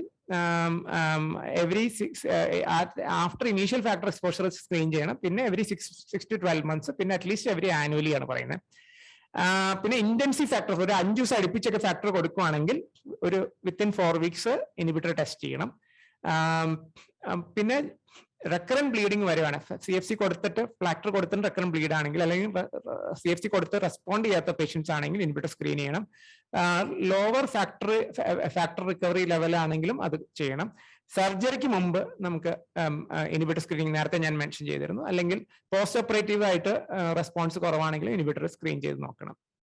ലാബ് ടെസ്റ്റ് ആണ് നമ്മൾ ഇൻഹിബിറ്റർ സ്ക്രീൻ ചെയ്യുന്നത്. നോർമൽ പ്ലാസ്മയും ഫാക്ടർ ഡെഫിഷ്യന്റ് പ്ലാസ്മയും 1 to 2 hours 37 ഡിഗ്രീസിലിട്ട് നോക്കണം. അപ്പോൾ APTT കറക്റ്റ് ചെയ്യണില്ലെങ്കിൽ ഇൻഹിബിറ്റർ, വളരെ സിമ്പിൾ ആയിട്ടുള്ള ടെസ്റ്റ് ആണ് അത്. കൂടുതൽ സെന്റേഴ്സിൽ അവൈലബിൾ ആകും എന്ന് വിചാരിക്കണം. അപ്പോൾ ആണ് ഇൻഹിബിറ്റർ ടെസ്റ്റ്. ഇതാണ് ഇൻഹിബിറ്ററിന്റെ ടൈറ്റർ വരുന്നത്. ബേസിക്കലി 3 ടൈറ്റർ ഉണ്ട്. ഫാക്ടർ ലെസ് ദാൻ 0.6 ആണെങ്കിൽ നെഗറ്റീവ് ആണ്. 5നും 0.6 ഇടയ്ക്ക് ലോ ടൈറ്റർ എന്ന് പറയും, ലോ റെസ്പോണ്ടിങ് എന്ന് പറയും. മോർ ദാൻ 5 എന്ന് പറഞ്ഞാൽ ഹൈ റെസ്പോണ്ടിങ് വരും. അപ്പൊ ഹൈ റെസ്പോണ്ടിങ് ഇൻഹിബിറ്ററിന് നമ്മൾ സാധാരണ ഫാക്ടർ 8 കൊടുത്താൽ റെസ്പോണ്ട് ചെയ്യില്ല. അതിന് റീകോമ്പിനന്റ് ഫാക്ടർ 7 അല്ലെങ്കിൽ APCC എന്ന് പറഞ്ഞിട്ട് APCC ആണ്, ഫീബ എന്ന് പറയുന്ന മരുന്നാണ് കൊടുക്കുന്നത്. ഹീമോഫിലിയ ബിക്ക് ആണെങ്കിൽ റീകോമ്പിനന്റ് ഫാക്ടർ 7 ആണ് മോസ്റ്റ്ലി കൊടുക്കാൻ പറ്റുക ഹീമോഫിലിയ ബിയിൽ ഇൻഹിബിറ്റർ വരികയാണെങ്കിൽ. അതുപോലെ തന്നെ സർജറി ഓർ ഇൻവേസീവ് പ്രൊസീജിയേഴ്സ് ഇങ്ങനത്തെ പേഷ്യൻസിന് ഭയങ്കര ബുദ്ധിമുട്ടാണ്. അത് റിയലി എ ബിഗ് ചാലഞ്ച്. ഞാൻ അതിന്റെ ഡീറ്റെയിൽസിലേക്ക് പോകണില്ല. പക്ഷെ എംസിസുമാബ് എന്ന് പറഞ്ഞൊരു മെഡിസിൻ കൂടി ഉണ്ട്. അതിൽ പ്രൊഫിലാക്സി ഇരിക്കുന്ന ആൾക്കാർക്ക് ചിലപ്പോൾ മൈനർ സർജറീസ് ഇതിൽ ചെയ്യാൻ പറ്റിയേക്കും. Another complication is HIV, HBsAg and HCV. 1980s ഭയങ്കര പ്രോബ്ലംസ് ഒക്കെ ഉണ്ടായിരുന്നു. ഹീമോഫീലിയ കുറെ ഹീമോഫീലിയാക്സിന് എയ്ഡ്സ് വന്ന് മരിച്ചുപോയി. അത് കഴിഞ്ഞ് പിന്നെയും കുറെ HCV ഹെപ്പറ്റൈറ്റിസ് ഒക്കെ ഉണ്ടായിരുന്നു. അപ്പോ ഈവൻ സ്കൂളിൽ നിന്ന് വരെ HIV ബാധിച്ച ഹീമോഫീലിയ കുട്ടികളെ അഡ്മിറ്റ് ചെയ്തില്ല. അങ്ങനെ കുറെ സോഷ്യൽ പ്രോബ്ലംസ് ഒക്കെ അന്ന് ഉണ്ടായിരുന്നു. ഇപ്പോഴും കുറെ പേർക്ക് അന്നത്തെ ബാധിച്ച ആൾക്കാർ ഇപ്പോഴും ജീവിച്ചിരിക്കുന്നുണ്ട്. പക്ഷെ ഇന്ന് അവർക്കൊക്കെ എഫക്റ്റീവ് ആയിട്ടുള്ള ട്രീറ്റ്മെന്റ് ഉണ്ട്. പിന്നെ ഈ പ്ലാസ്മ ഡിറൈവ്ഡ് ആയിട്ടുള്ള പല പ്രോഡക്ട്സിനും അന്ന് അത്ര സേഫ് അല്ലായിരുന്നു. അതിൽ നിന്നാണ് ഇങ്ങനത്തെയുള്ള അസുഖങ്ങൾ ഉണ്ടായിരുന്നത്. ഇന്നിപ്പോ പ്ലാസ്മ ഡിറൈവ് തന്നെ സേഫറായി. പിന്നെ റീകോമ്പിനന്റ് പ്രോഡക്ട്സും ഉണ്ട്. Last preventive and rehabilitative measures ആണ്. നമുക്കറിയാം പല പല ജോയിന്റിലും മസിലിലും ബ്രെയിനിലും ഒക്കെ ബ്ലീഡ് വരുന്നതാണ് ഹീമോഫീലിയയിലെ ഏറ്റവും വലിയ പ്രശ്നം. അപ്പോൾ അതിൽ തന്നെ ഭയങ്കര ഡിസ്ട്രോയിഡ് ആയിട്ടുള്ള ജോയിന്റ്സും പിന്നെ അവസാനം ഏർലി ഡെത്തും ഒക്കെ വരാം. അപ്പോൾ അതിന് പ്രിവെന്റീവ് ആയിട്ടുള്ള ഒരു ട്രീറ്റ്മെന്റ് എന്ന് പറഞ്ഞു കഴിഞ്ഞാൽ പ്രൊഫിലാക്സിസ് എന്നാണ്. റെഗുലർ ആയിട്ട് റീപ്ലേസ് ചെയ്യുക ഫാക്ടർ. അങ്ങനെ വരുമ്പോൾ തന്നെ ബ്ലീഡ് പെർ ഇയർ നന്നായിട്ട് കുറയും. ഇത് പല ഡെവലപ്ഡ് കൺട്രീസിലും ചെയ്തിട്ടുള്ള കാര്യമാണ്. ബ്ലീഡിന്റെ പെർസെൻറ്റേജ് നന്നായിട്ട് കുറയും, ജോയിന്റ് ഹെൽത്ത് നന്നായിട്ട് ഇംപ്രൂവ് ചെയ്യും, അവർക്ക് പല പല ആക്ടിവിറ്റീസ് ചെയ്യാൻ സാധിക്കുകയും ചെയ്യും. WFH എന്ന് പറഞ്ഞ വേൾഡ് ഫെഡറേഷൻ റെക്കമെൻഡ് ചെയ്യുന്നത് റെഗുലർ ലോങ് ടേം പ്രൊഫൈലാക്സിസ് ആണ്. പ്രൊഫൈലാക്സിസ് പറ്റാത്തപ്പോൾ episodic therapy is essential for acute bleeding. പക്ഷെ അക്യൂട്ട് ബ്ലീഡിങ് അത് കൺട്രോൾ ചെയ്യെങ്കിലും long time joint damage episodic treatment control ചെയ്യില്ല. സിഗ്നിഫിക്കന്റ് ഹെൽത്ത് കൺസേൺസ് ഉള്ള സ്ഥലങ്ങളിൽ WFH റെക്കമെൻഡ് ചെയ്യുന്നത് use of prophylaxis over episodic തെറാപ്പിയാണ്. But less intensive prophylaxis may be use, low dose prophylaxis may be used എന്നാണ് WFH പറയുന്നത്. പിന്നെ ഒരു extended half life, കൂടുതൽ ഹാഫ് ലൈഫ് ഉള്ള പ്രോഡക്ട്സ് ഉണ്ട്. ഇപ്പം ഫാക്ടർ 8 to 12 പകരം 16 hours ഹാഫ് ലൈഫ് ഉള്ള പ്രോഡക്ട്സ് ഉണ്ട്. ഫാക്ടർ 9 അതിൽ ഒത്തിരി കൂടുതൽ half life 48 hours 60 hours half life ഉള്ള പ്രോഡക്ട്സ് ഉണ്ട്. അപ്പൊ അങ്ങനെയുള്ള പ്രോഡക്ട്സ് നമുക്ക് കുറച്ച് സമയം കൊടുത്താൽ മതി. പിന്നെ എമിസിസുമാബ് എന്ന് പറയുന്ന ഒരു മെഡിസിൻ ഉണ്ട്. അത് സബ്ക്യൂട്ടേനിയസ് ആയിട്ട് തൊലിക്കടിയിൽ കൊടുക്കുന്നത്. അത് മാസത്തിൽ 1 കിലോ, മാസത്തിൽ 2 പ്രാവശ്യമൊക്കെ കൊടുത്താൽ മതിയാവും. അപ്പൊ അങ്ങനെ പല പല ന്യൂ ഡെവലപ്മെന്റ്സും ഹീമോഫീലിയ ഫീൽഡിൽ വരുന്നുണ്ട്. അതിനെക്കുറിച്ചൊന്നും വളരെ ഡീറ്റെയിൽ ആയിട്ട് സംസാരിക്കാൻ ഈ ഒരു ക്ലാസ്സിൽ സമയമില്ല. അതുകൊണ്ട് അതിനെക്കുറിച്ച് നിങ്ങൾ ജസ്റ്റ് അറിഞ്ഞിരിക്കുക. പ്രൊഫൈലാക്സിന്റെ ഡെഫിനിഷൻ തന്നെ മാറ്റിയിട്ടുണ്ട് WFH. Regular intravenous infusion of missing factor 8 എന്നാണ് മുമ്പ് പറഞ്ഞിരുന്നെങ്കിലും ഇപ്പൊ പറയുന്നത് റെഗുലർ അഡ്മിനിസ്ട്രേഷൻ ഓഫ് ഹീമോസ്റ്റാറ്റിക് ഏജന്റ്. കാരണം പുതിയ വരെ പല മെഡിസിൻസും ഹീമോസ്റ്റാറ്റിക് ഏജന്റ്സ് വരുന്നുണ്ട് എമിസിസുമാബിനെ പോലെ തന്നെ, with goal of preventing bleeding in patients with haemophilia while allowing them to lead active life and achieve quality of life comparing to non haemophilia. അത് ഹീമോഫീലിയ അല്ലാത്ത ഒരു വ്യക്തിയുടെ കമ്പയറബിൾ ആയിട്ടുള്ള ഒരു ജീവിതം നയിക്കാൻ അവർക്ക് സാധിക്കുന്ന രീതിയിലുള്ള ട്രീറ്റ്മെന്റ് ആയിരിക്കണം നമുക്ക് അവർക്ക് പ്രൊവൈഡ് ചെയ്യേണ്ടത് എന്നുള്ളതാണ് പുതിയ ഡെഫിനിഷൻ. നമുക്ക് മറ്റൊരു പ്രിവെന്റീവ് ആയിട്ടുള്ള കാര്യം നമ്മൾ നേരത്തെ പറഞ്ഞു, അതേപോലെ ജോയിന്റിന്റെ ഫിസിയോതെറാപ്പിയാണ്. അതും നമുക്ക് ജോയിന്റിന്റെ ഹെൽത്ത് ബ്ലീഡ് കഴിഞ്ഞാൽ അക്യൂട്ട് സ്റ്റേജ് കുറച്ച് കഴിഞ്ഞാൽ നമ്മൾ റീഹാബിലിറ്റേഷൻ സ്റ്റാർട്ട് ചെയ്യണം. Rehabilitation with the help of A physiatrist and physiotherapist ആണ് നമ്മൾ ചെയ്യുന്നത്. അതിനൊരു പ്രോട്ടോകോൾ ഉണ്ടാവും. അത് നിങ്ങൾ അതാത് സ്ഥലങ്ങളിലെ ഫിസിയോതെറാപ്പിസ്റ്റിനെ ഫിസിയാട്രിസ്റ്റിനെ സഹായത്തോടു കൂടി ആണ് നമ്മൾ ചെയ്യേണ്ടത്. ഇത് കൂടാതെ ഓൾറെഡി സിവിയർ ആയിട്ട് ഡാമേജ് ചെയ്യുന്ന ജോയിന്റ്സിന് 2 കാര്യങ്ങൾ ചെയ്യാം. ഒന്ന് റേഡിയേഷൻ സൈനോവെക്ടമി എന്ന് പറഞ്ഞ സൈനോവിയത്തിൽ ഒരു ഇഞ്ചക്ഷൻ എടുക്കാം. യട്രിയം എന്ന് പറഞ്ഞ ഇഞ്ചക്ഷൻ എടുത്തു കഴിഞ്ഞാൽ അതിന്റെ ടാർഗറ്റ് ജോയിന്റിന്റെ സൈനോവിയൽ ഹൈപ്പർട്രോഫി കുറയും. അങ്ങനെ ജോയിന്റ് ഹെൽത്ത് ഇംപ്രൂവ് ചെയ്യും. തനിയെ ഇത് മാത്രം കൊണ്ടല്ല, അത് കൂടാതെ തന്നെ പേഷ്യന്റ് നന്നായിട്ട് ഫിസിയോതെറാപ്പി ഒക്കെ ചെയ്യുന്ന ഒരു പേഷ്യന്റിനെ ഇത് യൂസ്ഫുൾ ആയിരിക്കുള്ളൂ. എന്നാലും ഇങ്ങനെ ഒരു ട്രീറ്റ്മെന്റ് മൊഡാലിറ്റി ഉണ്ട്. വളരെ സിവിയർ ആയിട്ട് ഡാമേജ് ആയിട്ടുള്ള ജോയിന്റ്സിനാണെങ്കിൽ നീ റീപ്ലേസ്മെന്റ് തെറാപ്പികളും ഇന്ന് അവൈലബിൾ ആണ്.